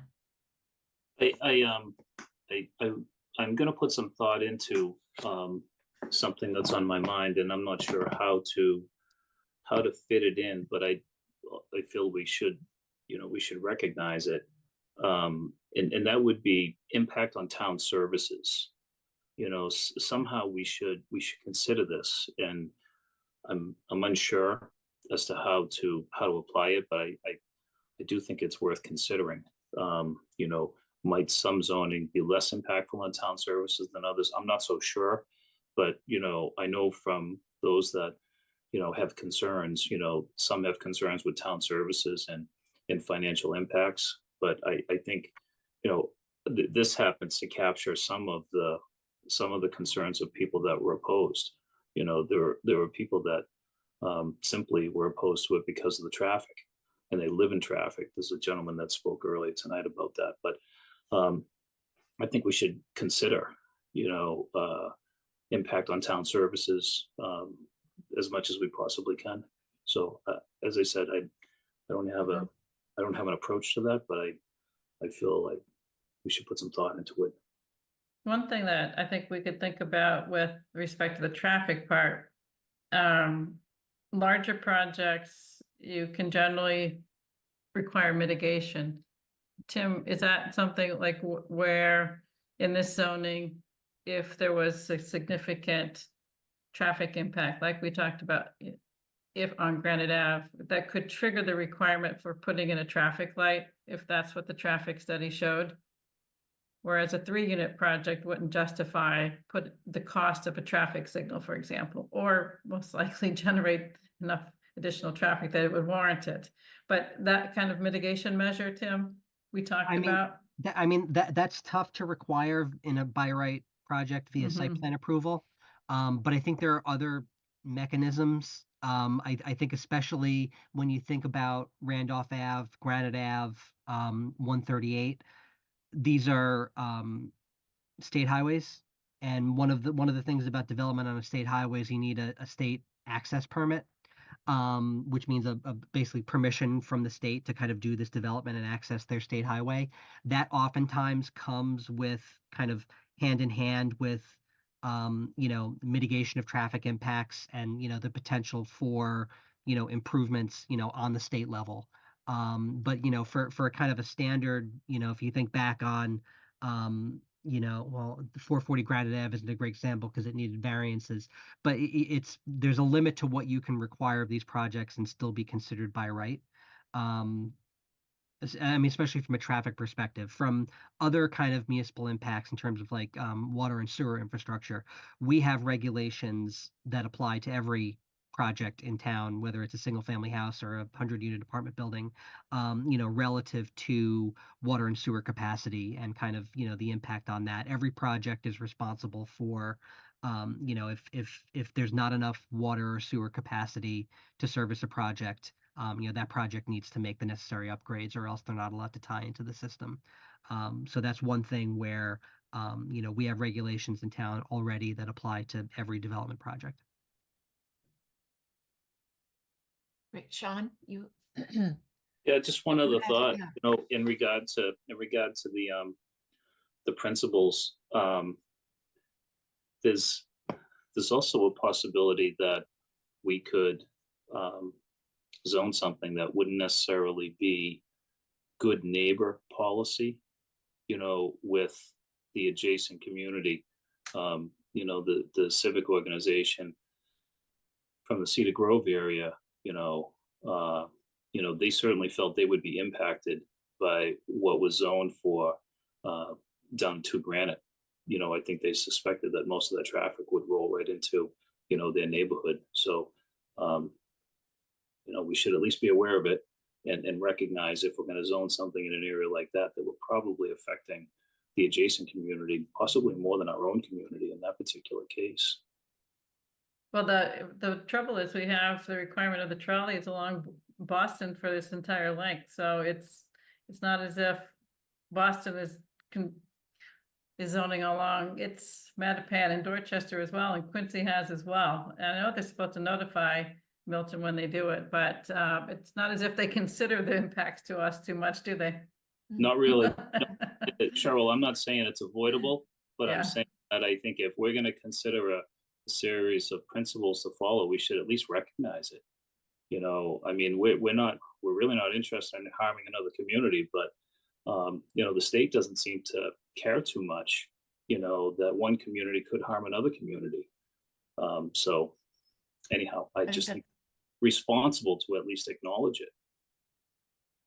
Yeah, I think that's good. A good point, and maybe we can find a place we can include that in our overall assessment, particularly on the Granite Ave. I think Maggie had her hand up and then Jim. So a point to you, what you just said, Meredith, about we only get affordable units on the larger projects, but we also have to remember that say we zone for a 50 unit building, we're only getting less than 8 units of affordable. So we're getting further away from our affordable units. So I think we do have to be very careful when choosing larger sites that we're not going to be giving up something in the future where we're going to need more than 8 units. You know, we've fallen behind. We're out of safe harbor because those projects have not pulled a permit yet, which I mean, I disagree with that. It's not on the town's side why they haven't pulled a permit, but they've come off our safe harbor. And so I did go on the state's, subsidized housing inventory and got a list of all the, towns and what percentage of affordable housing they have. And believe it or not, less than 20% of the towns, in the state have met their 10%. And we're right in the middle. So, just, we need to be careful. When people say Milton hasn't done their part, 80% of the towns in the state have not done their part. So I don't want Milton to be cast in a very unfavorable light because we are doing our part. And it's unfortunate that these projects that have been approved have fallen off the list because now we're subjected to more as soon as the interest rates come down. So, we just have to be careful as to if we're going to be zoning certain parcels, because we will be giving up those parcels for future development only to get like 8 units now. So I think that's something we have to be aware of. And my other question was for Tim on these bigger projects that you mentioned, that they have to make any necessary upgrades for their project to be successful. But is that only to the street, or how far down the street? We're discussing this, in other projects, Highland Street and the memory care, they want to tie into Highland Street, and that's going to exasperate an already terrible situation for all those neighbors in that neighborhood. So my fear is we create zoning which will allow for a project, and yes, they do all the upgrades necessary for their project, but they're destroying a whole neighborhood. So how far down the line, how many miles away do they have to look at it, the capacity of sewer and water? So on the, and I don't want to get too far over my skis on this. So, I'm not an engineer. But so we have a requirement, and I'll try to bring up what the actual language of it is, because I do have that in a previous presentation that I gave. Let me talk about water first, because I think that's the easy one. You have to have enough water capacity on your site to for a fire hose, right? And definitionally, that is going to exceed every faucet in the building. And so that's kind of the way that sort of we know that every building that's being built, and it's not an issue for a single family house usually, it could become an issue for a larger apartment building, but that's a requirement in our water regulations that you've got to be able to have the capacity for a fire hose to get hooked up, and for fire safety purposes, so that it's not a situation where the fire department arrives and there's a dribble coming out of the hose. So that kind of, by nature of the amount of capacity necessary there, that covers the potable water, shower, toilets situation. In terms of sewer, I'm kind of zipping around a little bit, but goodness. Basically, the regulations require an analysis of the existing capacity in the sewer line. So that's not just for the project itself, but that's where the project connects to the street. And then, further wherever kind of, if there's a pump nearby, you've got to, demonstrate that, yes, we're putting this much amount of, sewer in the pipe, and then the pump can handle it. So that's an analysis that we frequently request out of larger projects. You saw it a lot in the 40Bs. This is not something that the planning board deals with because it's further down the line in terms of the permitting process, but 440 Granite Ave is going to have the same issue. They're going to get, a request from DPW, for that capacity analysis. And if it's not up to snuff, then they're going to have to figure out a way to, to make whatever necessary upgrades. I'm trying to find the exact language, but if that's a good enough. So Tim, just to follow up on that, sorry if Yeah. I get off track, but if say they, like say 440 doesn't have the sewer capacity, then they'll have to determine if they want to put it in down the street, or they come back and they might have a smaller project. Is that what happens? You know, it's tough to speculate. I think when I've talked to the engineering department, except in very few kind of instances, there are certain kind of pump stations around town that could probably use an upgrade. But the sewer capacity tends to be more than enough today. So they don't tend to encounter a lot of these issues. So it's tough to speculate on what the solution would be if an individual project were to find actually the pipe is too narrow or the pump station is too, isn't big enough or doesn't have enough power or whatever it is.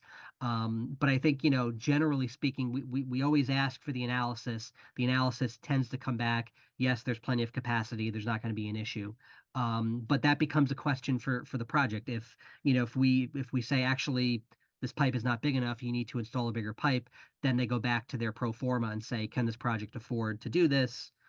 Do we need to, reduce the unit count so that it meets the capacity? Do we need to pony up, for these improvements? I don't want to say it's never happened. I can't say that. I'm not aware of anything like that, but that would be kind of the calculation that would have to be made. Sorry. Thank you for indulging me. No, that's not an that's a good question. Okay, Jim? You, And so I'm just thinking about, when a development happens, like the one on Randolph Ave on the same side of the street as the DPW yard, that 40B, and they needed a curb cut to get onto Randolph Ave State Road. Did the state, or did the state give them any help or give them a traffic light, or was there any kind of request? Because I'm just thinking about when the state helps with infrastructure and helps with traffic. Was there anything done there on that project? I'm not aware of anything. That's a separate kind of state-run process. So,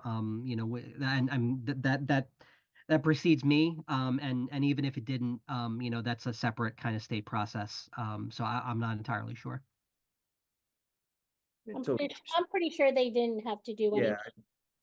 Okay, we just have to be careful when we make comments about how the state is gonna mitigate things and help us, and I'm leery of that. I don't know. Well, I mean, I'm thinking in particular, and if we go away from Granite Ave, we go away from Granite Ave. I think that's obviously a big issue in the referendum process. But that is a situation, and I think you've got situations on Granite Ave and on Randolph Ave where it's not just a state road, but a road where the state has actually done planning around, and we refer to this every now and again, a road safety audit. The state's conducted road safety audits on both of those roadways. Randolph Ave is a little bit of a different story, but they've expressed an interest in at least studying what those issues are. But Granite Ave especially, if that area were to be rezoned, the state DPW yard and park and ride lot, that is a situation where the owner is the state and the access is the state. And so the state doesn't have any kind of choice but to make its own improvements on its own roadway for its own project. And it's got not necessarily a plan, but a list of like, here's the things that need to be done to make this road safer.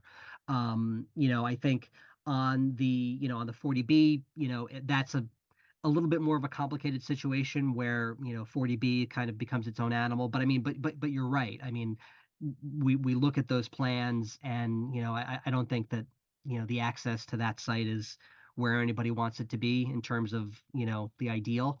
But I think that's something to keep in mind is where you cite these things. What is the likelihood that you're going to see those improvements? I appreciate the point, Jim. I definitely do.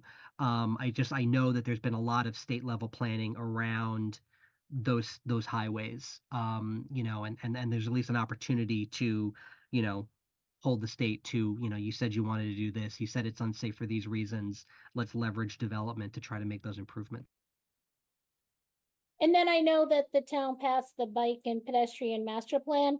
And I know, I think it is, part of the plan includes Granite Ave. Is that correct?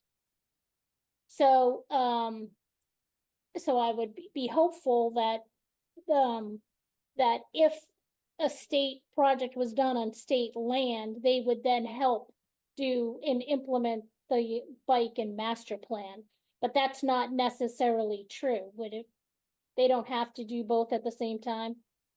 Yeah, I mean, I think Granite Ave, I think, is a little bit of a special case again because the sort of the largest parcel that had been zoned there is a state parcel. And it's sort of a unique synergy between, the state is the owner and then the state's the owner of the road. And the state has also done, planning the road safety audit that was done on Granite Ave in 2017. The folks that did our bike plan had that, so incorporated a lot of those proposed improvements, which are around better sidewalks, reducing the width of the lanes to slow cars down. I know we talk about, in the peak hour, it's kind of a traffic jam over there, but for most of the day, it's a speedway. And so I think that, the state has identified safety improvements. And again, it just kind of represents a relatively unique kind of synergy where, there's an opportunity to leverage development, over there to kind of make those improvements. But our the road safety audit feeds into the bike plan and a lot of those things overlap. Great. Okay. All right. I think that's great. I think this is a good, maybe a good place for us to talk about sort of a timeline and just a discussion of our approach and our strategy and how we'll be able to do some outreach and when we would do our community forums and outreach along the way. My thought is, and I want to hear from the rest of the board, we had last, discussed, we don't know what is going to come down, what the courts are going to decide on this. So I think whatever they decide, we have to be prepared. And we have to have a variety of different plans based on, depending on what we are required to do. My thought is maybe at our next meeting, we could go through sort of a strategy starting with districts aiming at a 10% number, because I think it's easier to start with that and then build on what we all agree on. And to Maggie's point, we may have enough districts that what you're thinking may be 10%. The numbers may come out to be 10%. But I think if we look at the districts that we have all, most of us have agreed on, we start with that. We do an evaluation of those districts. And I'm, sort of thinking along the Elliott Street corridor primarily is where we're beginning. And then we can add and look at East Milton later as we progress through the districts. That's going to be a little bit more complicated. We have the East Milton Square, Granite Avenue, and the two Granite, which are all very unique parcels over there. And I think that's going to be take more time in looking at that. So would folks agree to do that and to start, knowing that I believe we need to have a 25% plan, a 10% plan. And, Tim, I think, did you allude to the fact that we could be a small town adjacent if the trolley is ruled not to be a subway? No, Okay. So there's an adjacent community and there's an adjacent small town classification. Right. Small town is population based, which we just don't qualify for that. We Oh, are. okay. I thought it was land area. Okay, I'm sorry. Okay. So does that, how do folks feel about that and starting and then going through the districts and weighing them again on sort of balanced again with, everyone take a look at what Cheryl has put together and giving criteria to each of those districts. Cheryl, your Meredith? hand up? Yeah. So, go ahead. I think for this discussion, it would be important to have Tim run through his memo tonight because it's not as simple as it might sound. Right. And I think the public ought to hear it as well before we go another week. And I guess in terms of, timeline, do we think It seems to me we should schedule a public forum sooner rather than later. And maybe we should talk about the structure of that forum. Because Yeah, I so we're think gonna have the if- 28th. Yeah, we have our 14th meeting, which is a really full agenda. And I rather, dedicate, we have 111 Highland Street, which is gonna be a very time-consuming public hearing. So really, our next discussion, we can discuss it on the 28th. So I was thinking the end of April and the end of May as for forums, for for forums. public forums. Seems to me we, given some of the comment that we received tonight, I think sooner, before we even talk about other districts in any detail, we should have a forum and get feedback, and we should think about the survey that was suggested, because we're gonna talk about districts and criteria, and we need the public to kind of give us their feedback on the criteria and what they understand about the districts. That I was gonna think be an- before April or May. Okay. Well, that was gonna be another question that, because I think we're gonna have to work on this simultaneously is, Tim, I know you were, and Josh were thinking about updating the survey. I don't know if you've started doing any work on that. I mean, we haven't, because we haven't Okay. gotten any guidance or input on that. Okay. So that might be a good thing. Maybe we can discuss the survey. If maybe you and Josh could, given the referendum, think about, what we've heard, people concerned about the number of units on Granite Avenue, but, alluding back to what some speakers have said, there are different reasons why people said yes and no, trying to. So one thing I think is Pull that up. important, Meredith, like Maggie Mhm. said, she, her guiding principle was the statute. And the statute said 15 units an acre. I think people need to understand what that looks like. And they need to understand how one of the guiding principles before was to zone areas at the ends of the transit area with higher density, and the Blue Hills Parkway and the Elliott Street corridor with lower density, so that the average could come out to 15. That's a strategy that should be discussed and agreed upon, I think, because it does, and when I say discussed, because if you go higher than what we did, we think that was going to incentivize tear downs, right? And so we need to come to an agreement when we say, okay, the statute says 15 units an acre. It doesn't say an average of, it just says 15. So these are really important things for us to settle on before we talk about just jumping into the districts again in my mind. And it's an understanding of why those districts were selected and the strategies about how some can have lower density and some can have higher density. And then the higher density allows us to get more affordability, as we said. Then the question becomes, if we want to try and get additional density, for example, in the Elliott Street corridor and the Blue Hills Parkway corridor, is that reasonable? What are the trade-offs for that?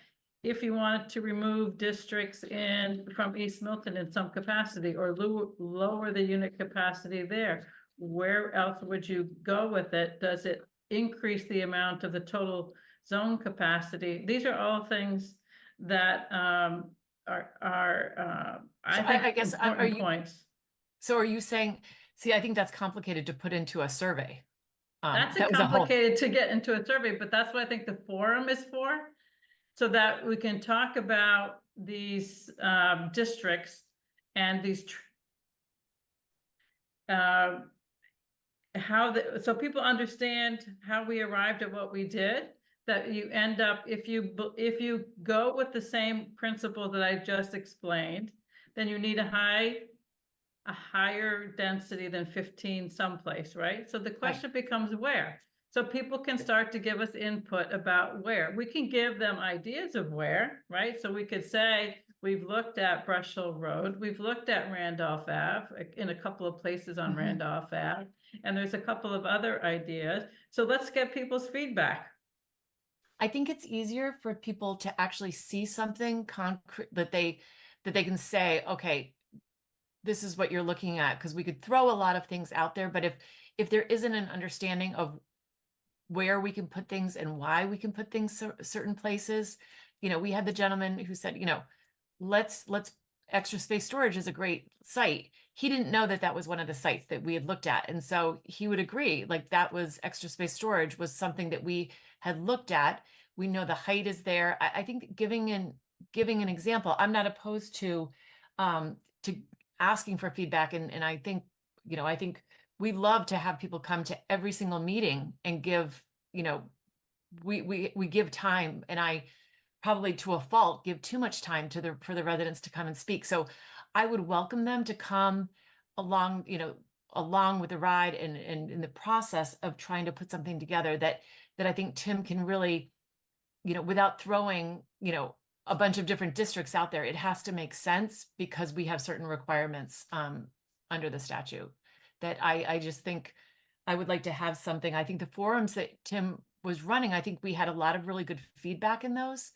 Maybe we could move it up sooner and have, just a rough place to start. But I think, if we update our survey, and I think, we have, it will be more constructive, I would say, if we actually have something that we can really realistically look at. And we've looked at a lot, which are along the trolley, along the transit line.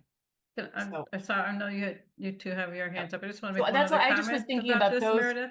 two. I was just trying to be realistic on when we could actually have something. And but I do welcome, anyone's comments at any time. So I just want to make one last point about the district, if I may. It's just that we heard a lot about from East Milton because and it came late because the districts, were included. But if we just in April or May start talking about a district in Randolph Ave or Brush Hill Road, and residents there just start finding out about it in May or June, I think we're going to end up in a similar position as what happened when this past year. I think we need to bring people along with the new district locations or changes to any of the dimensional standards or zone capacity in any of the existing districts. We need to bring people along as quickly as possible. And I think waiting a month or two is no, I'm saying I'm trying to be realistic, because if the next time we can discuss it is on the 28th, we discuss our districts, we're not, we're not going to have something. It's going to take at least one meeting probably to get our current districts we like and the consideration of the new districts. So I'm looking at, we've got the 11th on, April 11th. Maybe we could do something that third week, but I'm also trying to be just realistic on timeframes too. Sean, and then Jim, and then Maggie. I think what would be most beneficial is if we have a methodology that we can get enough input in a balanced way. We had 9,000 people that felt strong enough to go out and vote. And, it's not going to help us if we have an out of balance participation. We're going to end up with a problem again, So what would be great, and I'm not saying that I know the best way to approach it. I think forums are hard, because it requires people to adjust schedule to be able to get there. Maybe I'm saying that the survey is better, but in the end, it'd be terrific if we had the input of 250 people that supported Article 1 and 250 people that were opposed to Article 1 and explain to us what their opposition was or what the reason for support was, right? I mean, we'll end up with better information to work with if we have some balance from those that voted different ways. But if all we end up with in the end is a concentration of people's comments that were against it, or a concentration of people's comments that were for it, we're not going to get the result that we really need to get. That's a good point. And so maybe that's sort of the way we look at structuring, which has more of an open-ended questionnaire type rather than a yes, no. And if we could get that kind of engagement and then maintain that engagement through the process. So imagine that we're able to find 200 or 300 people that are willing to provide their thoughts, their ideas, their comments, that represent the two differing points of view. And then as we develop this, Cheryl, right, as this thing moves along and it starts to take shape, they continue to provide it. So we hopefully avoid, what you described, with, an upswell of opposition, when we reach something that we think is, final. Jim and then Maggie. And then I want to hear from Tim on this too. Sorry. So I think what Sean said about the survey is great. And I think that it would be great to keep getting the input as we throw out different ideas. And I got to go back to Maggie's idea of picking a parcel that we all agree on, that all the citizens of Milton know, like an 88 Wharf, you can relate to that building, you can drive down and look at it, it's already built, you can see how it sits. Agree what goes there, and then maybe use that as an example for other parcels. And I think we just keep doing that from the village down Elliott Street to Blue Hill Parkway until we get to 10%. And then that's our 10% plan. And then we build on that to get to 25%. And hopefully getting feedback from the survey as we go. Maybe there's a way to get people's names when they take the survey, so we know the same people are responding and saying, you know what, I like that, I don't like this for this reason. But I think we really have to start, I've said it before, we really have to start with the district, start with the maps, and then back into our design. Personally, that's what I think. Okay, and Maggie?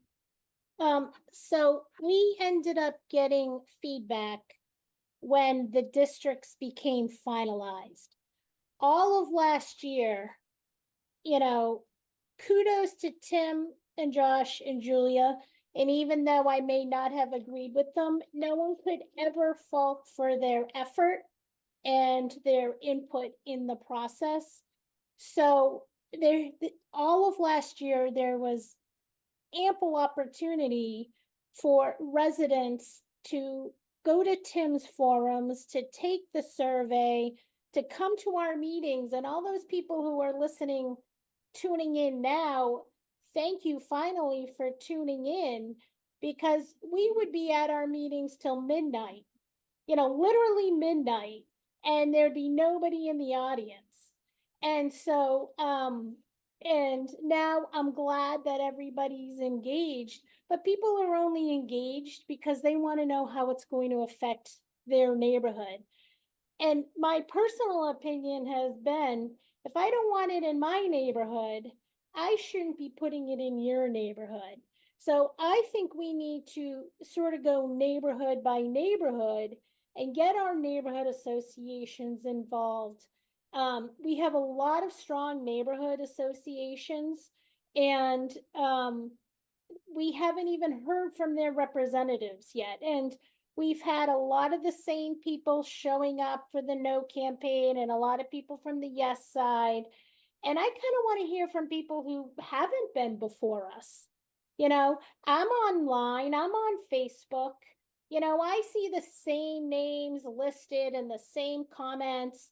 And to be quite frank, I'm tired of being called inept and unqualified, and to me, that is just not helpful at all. So if we want to bring down the temperatures, I think it needs to start on Facebook and have those people come to us in person, face to face.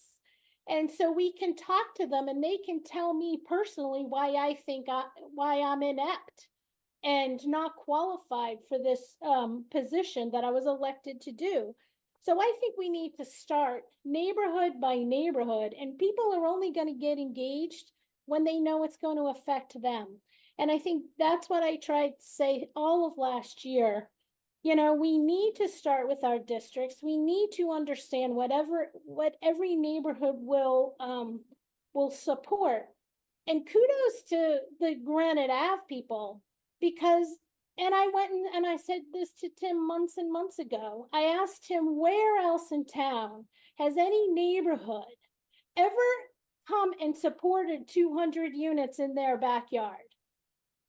Like nowhere. Nowhere has anybody ever come and said, oh, give me 200 units. And you know what? The Granite Ave people said that. They said, we want to do our part. We understand. We want to participate. We want to be part of the solution. And then what happens? They get 1,100 units in East Milton all the way up through Granite Ave. And that's not being respectful to our neighbors. And I think every neighborhood should be heard. And the Granite Ave people, I don't necessarily think they're okay with doing nothing.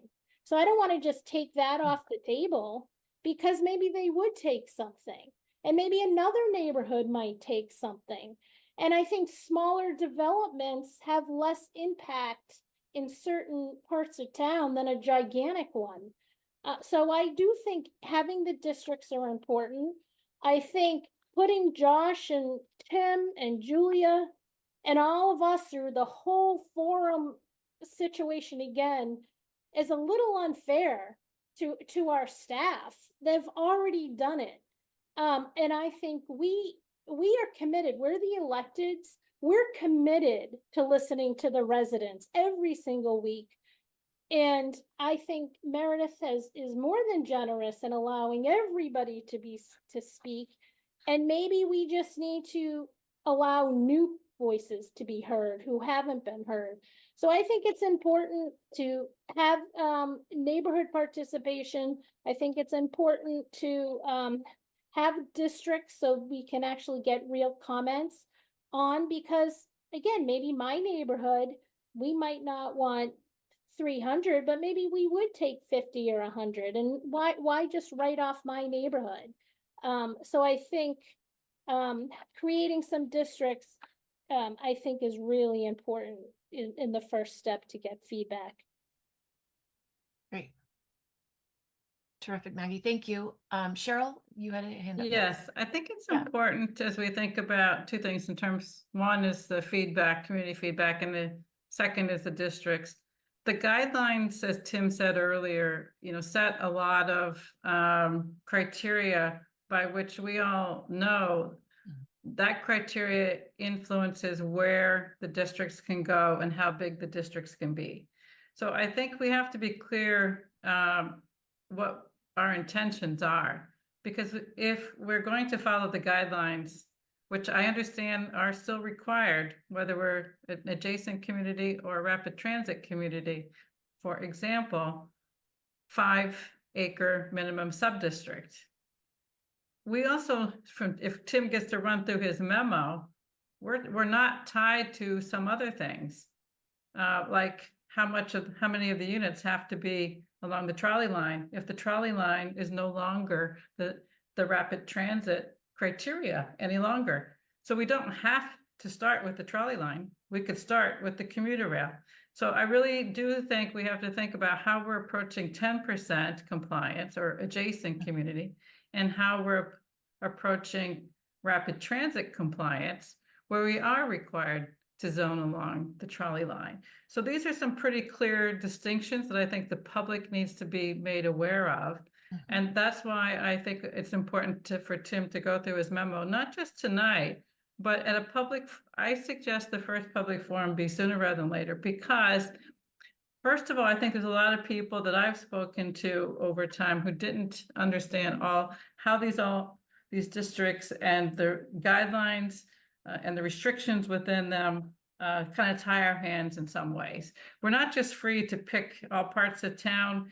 If we put a lot of it outside of the transit area under rapid transit, then it may drive up, because 50% of the unit capacity has to be within the transit area. So there's a lot of these things that we ran through before, but I think it's useful for all of us again to run through. And I think it's important for us to commit to following the guidelines. because we need some set of rules by which we're going to make these judgments. If we work on something that doesn't meet the guidelines for either rapid transit or adjacent community for these different criteria, it's not going to be accepted by HLC, and we're not going to be compliant for even longer. So I do think it's important to have an opportunity for people who feel as if they've entrusted this board to lead them for a path forward. And to think that people can do it just via a Zoom meeting and hearing us talk tonight, or sitting in front of a microphone after 4 hours waiting for us. And to say that people had opportunity to join the forum in the past is sort of negating the fact that we went through a pretty bruising referendum process the last couple of months. And so I really do think having an opportunity for people to fill out a survey, or also if they want to come to a forum and be able to understand and look at the maps and hear some of the criteria so they feel confident how they can participate going forward, I think it would address some of the concerns about the path forward. So those are my continued pitch for to have that be sooner rather than later. Right. And but I do think we do need to start talking about the districts, and just have something to explain the context, because it doesn't make sense without having an explanation. I am in support of the guidelines, looking at, trying to do our best. We might find something we bump into, like I want to revisit the Truman Parkway, the paper mill site. I just think that is, if we can find a way that if we are, taking units off of with 25% off of Granite Avenue, I think that's an ideal type of parcel, and it's shy of 5 acres. So that's where we might find that, we ask for relief on some things, but with the intent of adhering to the guidelines, I would support as we approach this. So Tim, do you, because it's 9:30 right now, I just want to make sure we're using our time carefully here, because I think I would like to wrap up at by 10 this evening. This was an extra, a special meeting that we called, and I appreciate all the members coming out tonight. So if, Tim, if you want to run through just sort of highlighting, and maybe pull it up on the screen, sort of when you were looking at things, it will help people see how, when you move things higher, higher density in some areas and lower density in others, it needs to be, it offsets each other. So Yeah, I'll try to be, and we'll post the memo, and people can read it. The message is relatively kind of simple, that to go from 25% to 10% is not just a matter of chopping off sub-districts here and there to kind of reduce a unit count, because the way that, and if you're going to also talk about sort of an alternative 25% compliant option, which I think I would recommend pursuing that strategy, we're going to find the same kind of dynamic, that these sub-districts are kind of so intricately kind of intertwined together that one change here has a ripple effect everywhere else, and you really got to kind of keep a lot of balls in the air. There's some of that at play with the 10% option, but it becomes, I don't want to say easier, but different. And so let me bring this up real quick. And I think sort of looking at the diagrams that I included, I think will be helpful. And basically the message that I'm trying to kind of convey here is that, like I said, the different, externally imposed restrictions from either the statute or the compliance guidelines are really, there's a little bit of a different interaction. And so what I did was I took some of the districts that we had already looked at over the course of the past year, both Article 1 districts and some districts that we had, looked at and kind of discarded earlier, and just tried to see what would it take to get to adjacent community compliance with the existing sub-districts. Not because I think that's the best course of action, but because it's the most sort of familiar set of districts that we have. We have the modeling for them. We've been talking about them. We know what these things look like. Granite Ave and East Milton are out in this case. I think that, and we'll talk about this another time. You know, in a 25% option, we'll have to figure out what to do with those. But I think in this case, let's leave those to the side for now. What I will now, actually, I won't even say that. So I first tested this kind of district, and what it is the Mattapan Station district, which is 5.1 acres. That's its own sub-district, and then basically taking, you know, everything east and then going west until you get to question mark territory. It's a question mark there because you've got to get at least 50 acres. And I mentioned earlier that like we didn't have to worry about acreage with Article 1 because we were just always going to be over that. With a 10% option, you actually get into territory where you can really try to hit 50 acres almost on the nose, and still be able to get the required number of units in that space. I don't know how big, you know, how much of the LH Street corridor would need to be there, but what I basically did was used kind of the existing modeling that we'd done just for ease of just kind of plugging these numbers in. So this is what happens if you just, like I said, snip out the sub-districts that you're not using, leave the existing sub-districts that we already talked about in Article 1. So like I said, Granite Ave is out, East Milton's out, and in this case, Blue Hills Parkway is out, and some portion of the LH Street corridor is out. You need all these other districts to get to your, you know, your unit capacity numbers. And in this case, what winds up happening is your overall density is way below 15%, 15 units per acre. And the dynamic going on here is we need the Milton Station districts, which are our mandatory mixed use districts, to get to our compliance target of 984. Maybe it wouldn't be exactly these sizes, but we need both of them. And in that case, one of the things about the mandatory mixed use guideline is only 25% of your district can be in a mandatory mixed use district in terms of unit capacity. And in this case, you've got far more in the mandatory mixed use district. So this is just the case of if you snipped out the districts you weren't using, this is what happens. And we know that the density is going to go down. So I also tested the sort of the, you know, coming from the other orientation. So you start in the west and then you go east, you know, picking up units and districts kind of where you need them. And in this case, we've got the, you know, the Blue Hills Parkway district, the Mattapan Station district, some portion of Elliott Street, and then the Milton Station West and Bridge sub-districts. And again, if you just snip out the Article 1 districts that, you know, we had been using, don't change anything, this is what it looks like. You're at your kind of your target, you're a little bit above, you know, maybe 70 something units above your minimum compliance target. An appropriate number of them are in the sort of the standard 3A district, but again, your density is not there.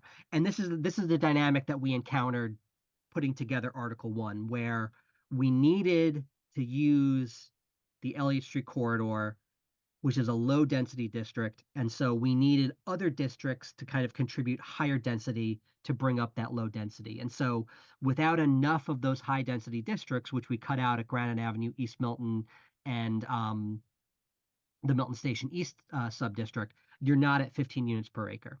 So again, I said it's not as simple as just snipping away sub-districts. This is why it's not that simple. So the next thing that I did was, okay, take those two scenarios, and I use the term scenario. I don't use the term option because I don't think these are options. I think let's not do this. Let's do something else. Let's figure something else out. In order to, in that first scenario that I showed, you know, starting from, you know, the east and going west, you would need to bring the Mattapan Station district up to from 45 units per acre to 50 units per acre. Plus, you would need to get rid of the minimum lot size, which controlled development on the handful of single family parcels that were in that district. Milton Station Bridge goes from 40 to 45 units per acre, and anything that you do in the Elliott Street corridor, you go from 7,500 square foot minimum lot size to 6,250 square foot minimum lot size, which brings a good amount, a good amount more of eligible parcels in the Elliott Street corridor. And if you do all that, you get to above 15 units per acre, you get to your unit capacity, you get to your acreage, you're there. Whether this is good, bad, or indifferent, it kind of goes against that idea of, and I think Cheryl did a good job of kind of starting to quantify some of these things, where the Article 1, you know, for whatever you want to say about Article 1, what we tried to do was say, in Mattapan Station, we've got a 6-story building, we're going to zone for 6 stories. This, you may be zoning for a different type of building in a way that it doesn't already exist in that district. For that second scenario, similar type of moves that have to be made. Mattapan Station goes up to 50 units per acre, loses the minimum lot size, 45 units per acre in the Bridge District, 6,250 square feet minimum lot size on Elliott Street, and then a 6,250 minimum lot size in the Blue Hills Parkway corridor. Again, that gets to, this is red over here at 50, it's actually 14.99 units per acre. You'd have to make a little bit of an adjustment somewhere.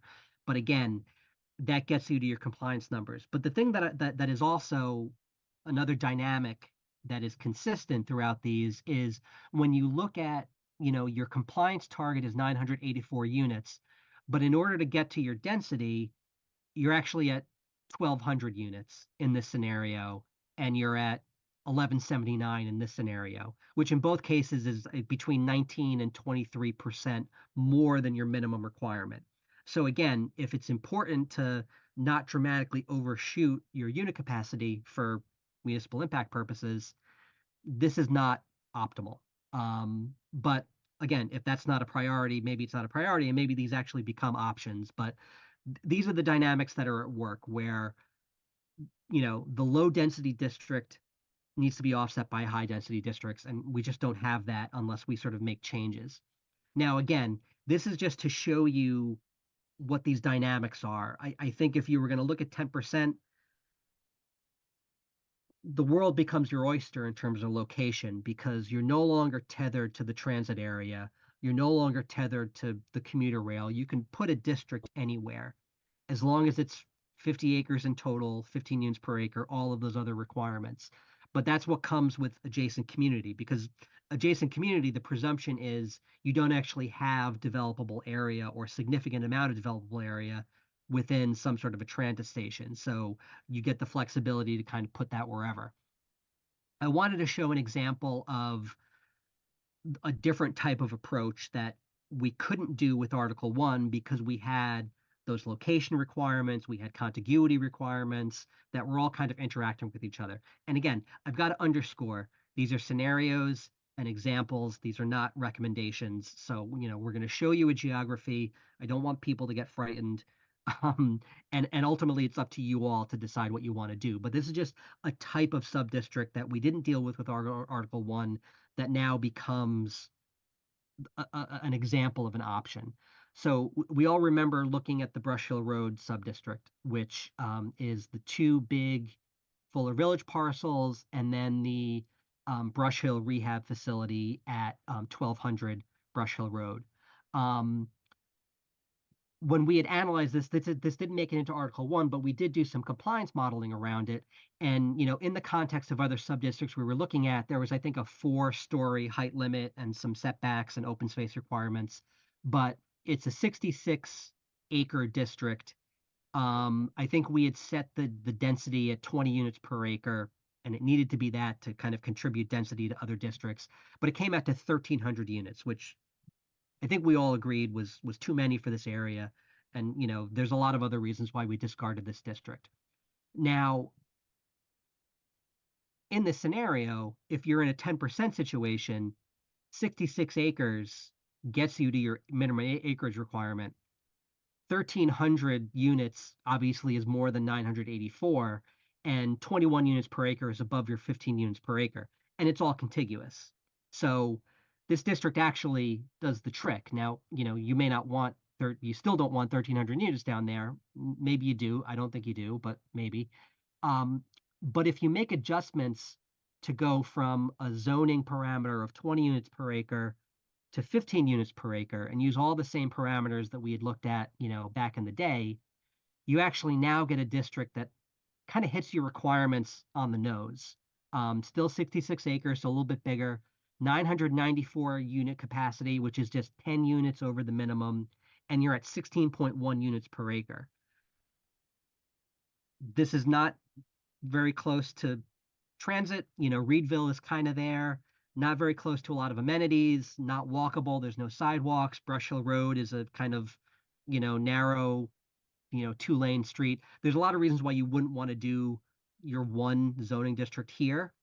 But this is just an example of when you're dealing with an adjacent community situation where now your requirement is 984 units, you're not tethered to the transit area.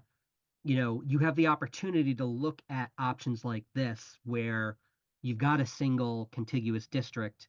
There's not a ton of places in town that have 50, 60, 75, acres kind of in one batch. But that's the type of thing that you can now be looking at in a way that we couldn't look at in the Article 1 situation. So that's kind of just what I wanted to walk through, that, the way that we've been had to have been kind of looking at things. We still have a lot of those same constraints. We also have a little bit more flexibility, in a 10% option. And so that just means kind of it becomes even more critical as we're starting to maybe identify different areas of town that maybe we haven't looked at before, to kind of come up with those principles about, okay, we know we have to hit these numbers, but also what are the sort of qualitative, subjective principles that we're going to apply to choosing sub-districts. So that's that. Great. That's great, Tim. Thank you so much. Any questions for Tim? Sean? Yeah. Yep, thank you. Tim, it's great. Really helpful. Very, very helpful. One question, that change of lot size, right, to 6,250. What in the Elliott Street area, I just want to make sure I understand, because this might be the easiest way, rather than getting into how many lots now become candidate lots, but what's the difference in net new units from what was previously included in Article 1 to what we have now?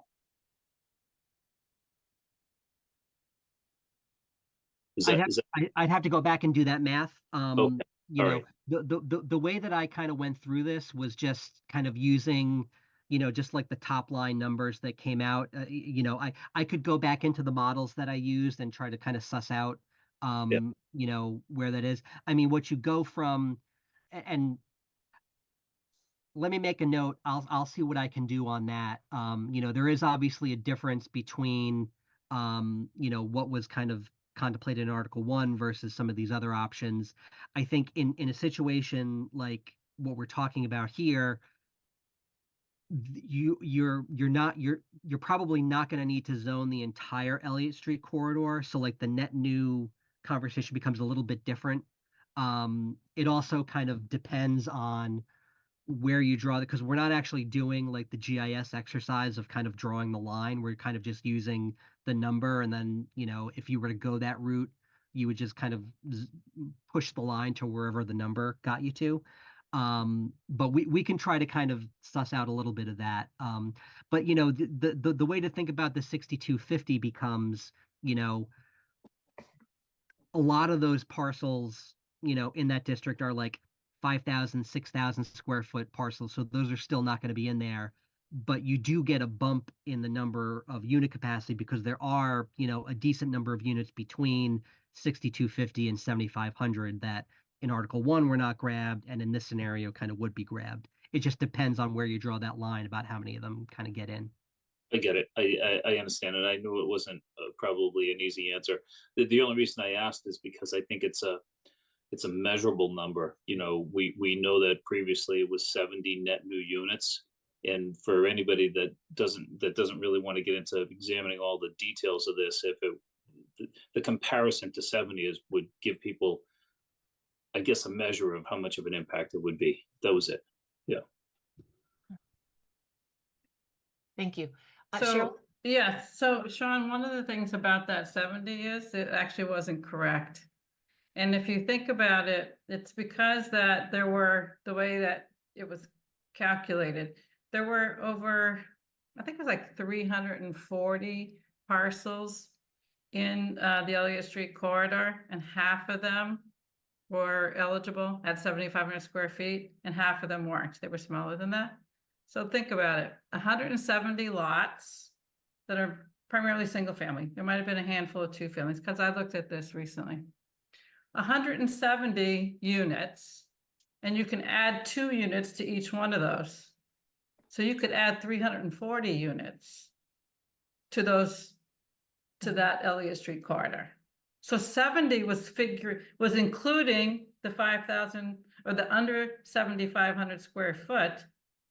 But as in some way, saying that those were already there, because they're in the district.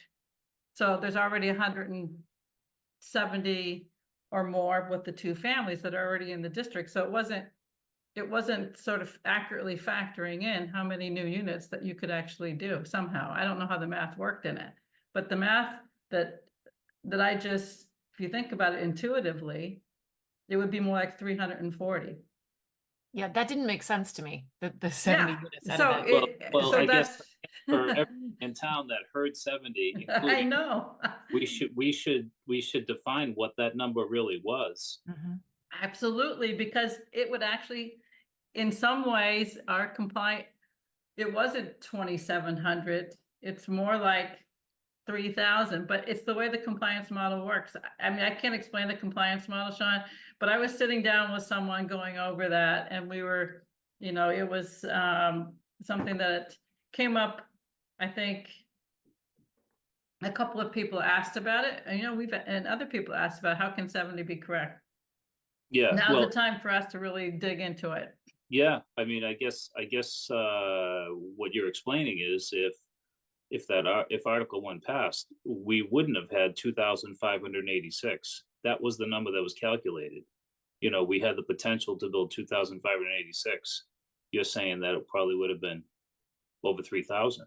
Well, maybe if it was it would have been 2,700 then, probably, Yeah. instead of 2,500, sorry. All on Or Elliott. 2,800, something like that.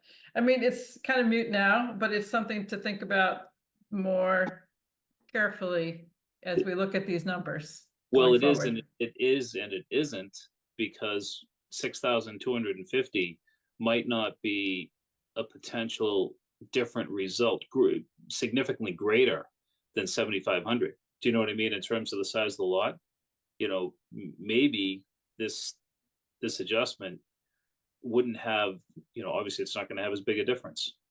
I think what I'd like to look at with the 6,250 or anything less than 7,500, remember the analysis I did early on where it showed what the setbacks would look like, how much open space, what kind of building envelope you would get with the 7,500 square feet.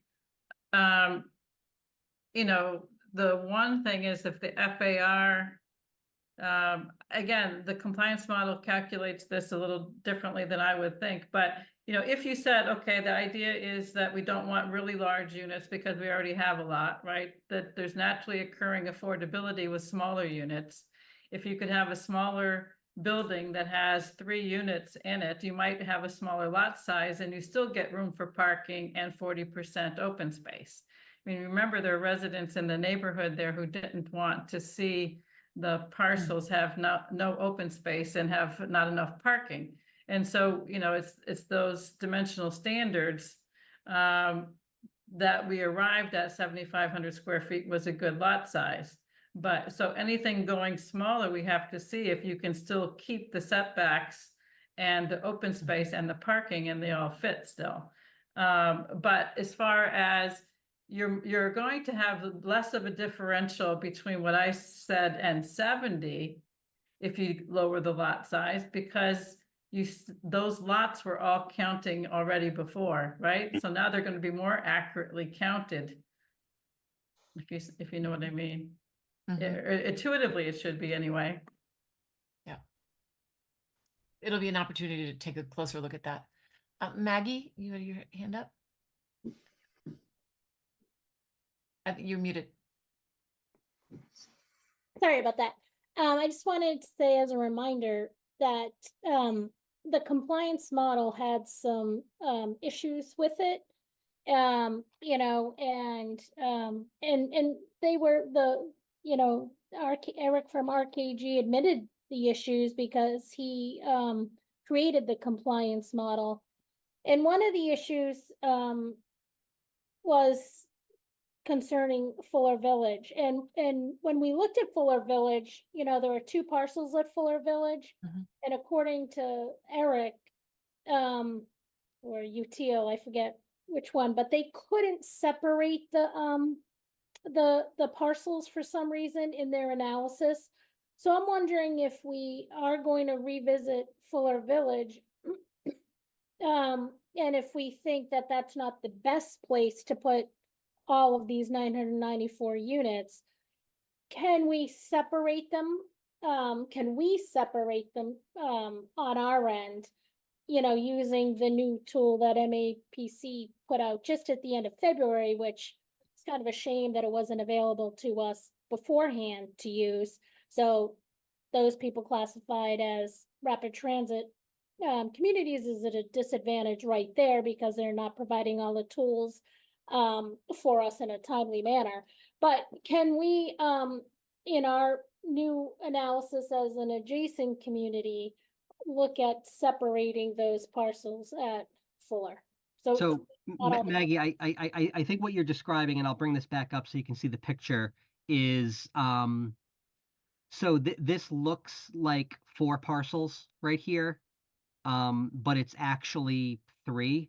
So the top little one is 1200 Brush Hill Road. That's its own discrete parcel. That's its own thing. The middle one is, I forget the address. This is its own thing.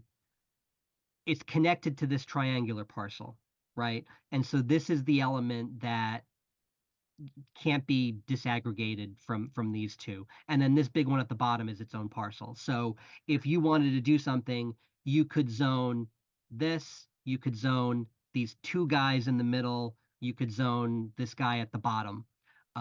It's just the way that it shows up in the parcelization, but these are connected. It's all common ownership. Fuller Village owns this triangle and then these 2 things.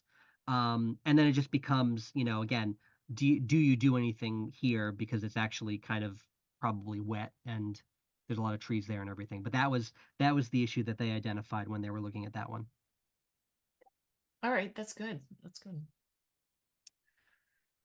Okay. Oh, and then the other thing I wanted to say is, you know, if we look at the results of the referendum and by precinct, it seemed like the precinct 2 along Elliott Street, they were the ones who were most in favor of this zoning. So to me, it might make sense if we, to Cheryl's point or someone's point about only getting 70 net new, maybe more net new should be along Elliott Street, just because they are the neighborhood who is actually in support of the zoning. Cheryl? I think you can't assume that they're going to support any change that might be made to the zoning. So you'd have to make sure that every neighborhood is educated on what proposed changes there might be. I think you can't use the referendum as a carte blanche that they would support any zoning that's proposed. They supported the zoning that was proposed in Article 1. And I think that should be held true for any of these districts, that I think it needs to go back with a really rigorous public information campaign, because everyone's going to need to understand this and what these changes mean. Yeah, and not just actually, I should have, not, wasn't just the referendum, but even at town meeting, if you look at to see what, how people voted at town meeting, there was a lot of support at town meeting from their town meeting members in those, in precinct 2. Yeah, and don't forget, 2/3 of town meeting voted yes, and they represent the whole town equally. All right, so I think we don't want to get sidetracked here. So I think that what we should plan on is on the 28th, really starting to look at our districts, sort of digging up, sort of what districts that we currently have, and maybe other possible districts that we would like to study. As Tim said, if we're starting with the 10%, it can be anywhere. I think we all somewhat agree, though, we like the idea of this being the intent of the law is to have it along, near transit. So being mindful of that, but that we can open it up and we can look at other districts and different possibilities. So that would be on the 28th, that meeting. I know I don't want to speak for everybody, but is that a good strategy to sort of start with the 10 and then build up to our 25? I think Yeah. we should do both at the same time, honestly, because we should be keeping equal attention to both. And so I don't think we should be rushing at the end. If you see tonight with Tim's analysis, how they are going to be different. Yep. Because And I think we can, and I think they're that not going to build on one another, I don't think. You can't just take one out or add one in. There's So too many maybe interactions. I should say it differently. Why don't we focus on looking at the different districts and what we like, and not putting a 10% or a 25, but looking, just on a criteria basis on the districts that we think make sense for developing in that location and that site, and zoning, I should say, in those locations. And that could, go into more of a 25% territory. But if we're looking, starting with what we agree on, and then exploring what were the issues with 2 Granite, what were the issues with Granite Ave, what were the issues with East Milton Square, we can include that in part of our conversation and looking at districts, because we might say we're going to look at, Fuller Village, but we also might say maybe 2 Granite still makes sense for reasons. So Meredith, can I make a suggestion? If we can look at different districts. Yes. On the 25%, maybe we should assemble what we think the largest concerns were about the Article 1 districts, and then use that as a way to think about a modification to a 25% plan. Right? So if it was, some people say, remove part of the zone capacity from East Milton, so is that East Milton Square, is it Granite Ave? And then if you do that, you have to add some capacity someplace else. Where would the someplace else be? So would it be a new district? If you bring in a new district, you're adding to the denominator for your density calculation. So you're still going to need a high density district someplace else. Or you add density in districts that we already have. So though, if people think about those as basic concepts, then when I say people, like board members, could think about, which of those do you think is worth exploring? If you add a district elsewhere, and if you took zone capacity out of East Milton Square, how much would you take out, right? And then where would you think a good idea is to put that? And then we start exploring that. So we don't have to, I think it's like less work on the 25% plan than it is on the 10% in some ways. So put forth, we saw what Tim's suggestions were tonight on 10%. Put forth ideas about what you think are good or not so good about the implications of that. So that's my suggestion in terms of if we're trying to think of districts for 2 weeks from now. I guess it's 2 weeks from now, right? Yeah, on the 28th, yes, would be our, we're meeting on the 14th. But that is, we won't have time to really discuss it. So the 28th would be the next meeting to do. So just in terms of schedule, in terms of thinking of resources, do we have util under contract? And at what point do we think we want to take these districts and start plugging them into a compliance model analysis? And do we have funds available to engage util? Tim? We don't have them under contract right now, although they have indicated that they would take or continue to work with us on this. So it just becomes a matter of, what exactly is the scope of work, and we can work on getting them kind of back in the fold with that. Can you also check their availability? I'm concerned that they're maybe working with some of the 100+ towns that have to come up with compliant zoning by the end of the year. I think we really need to build that into a schedule. If we're targeting a fall town meeting, and I understand it could be late September or early October. We know that the warrant would have to go to print a month before that. The zoning would have to be reviewed by the warrant committee, probably at least a couple of weeks before that. So if you say it has to go to print late August, it has to go to the warrant committee then maybe in early August. We should be thinking about a July timeframe, which may coincide with the court's decision. I don't know how fast they're going to act, but I just really think it's important for us to work backwards, because last year we ran out of time, and it was unfortunate that that happened. I think we can't run out of time this year. We have to plan for it and give ourselves a deadline and say that we're going to have zoning that we submit to the warrant committee to the select board in July. And Meredith, So- I'd like to make a Yeah. motion to adjourn the meeting. I think we've accomplished more than we had hoped to tonight, and it's a late hour, and Yeah. we're into some heavy discussion now on timelines. I just I could use a little rest. Second. All right. With no further discussion, this will be continued, this discussion, and I think we can begin discussing our districts and finalizing how we're going to prioritize 10% versus the 25%. So, all right, with that, I will give a roll call. Sean, Yes. Maggie, Yes. Cheryl, no, Jim, Yes. and myself.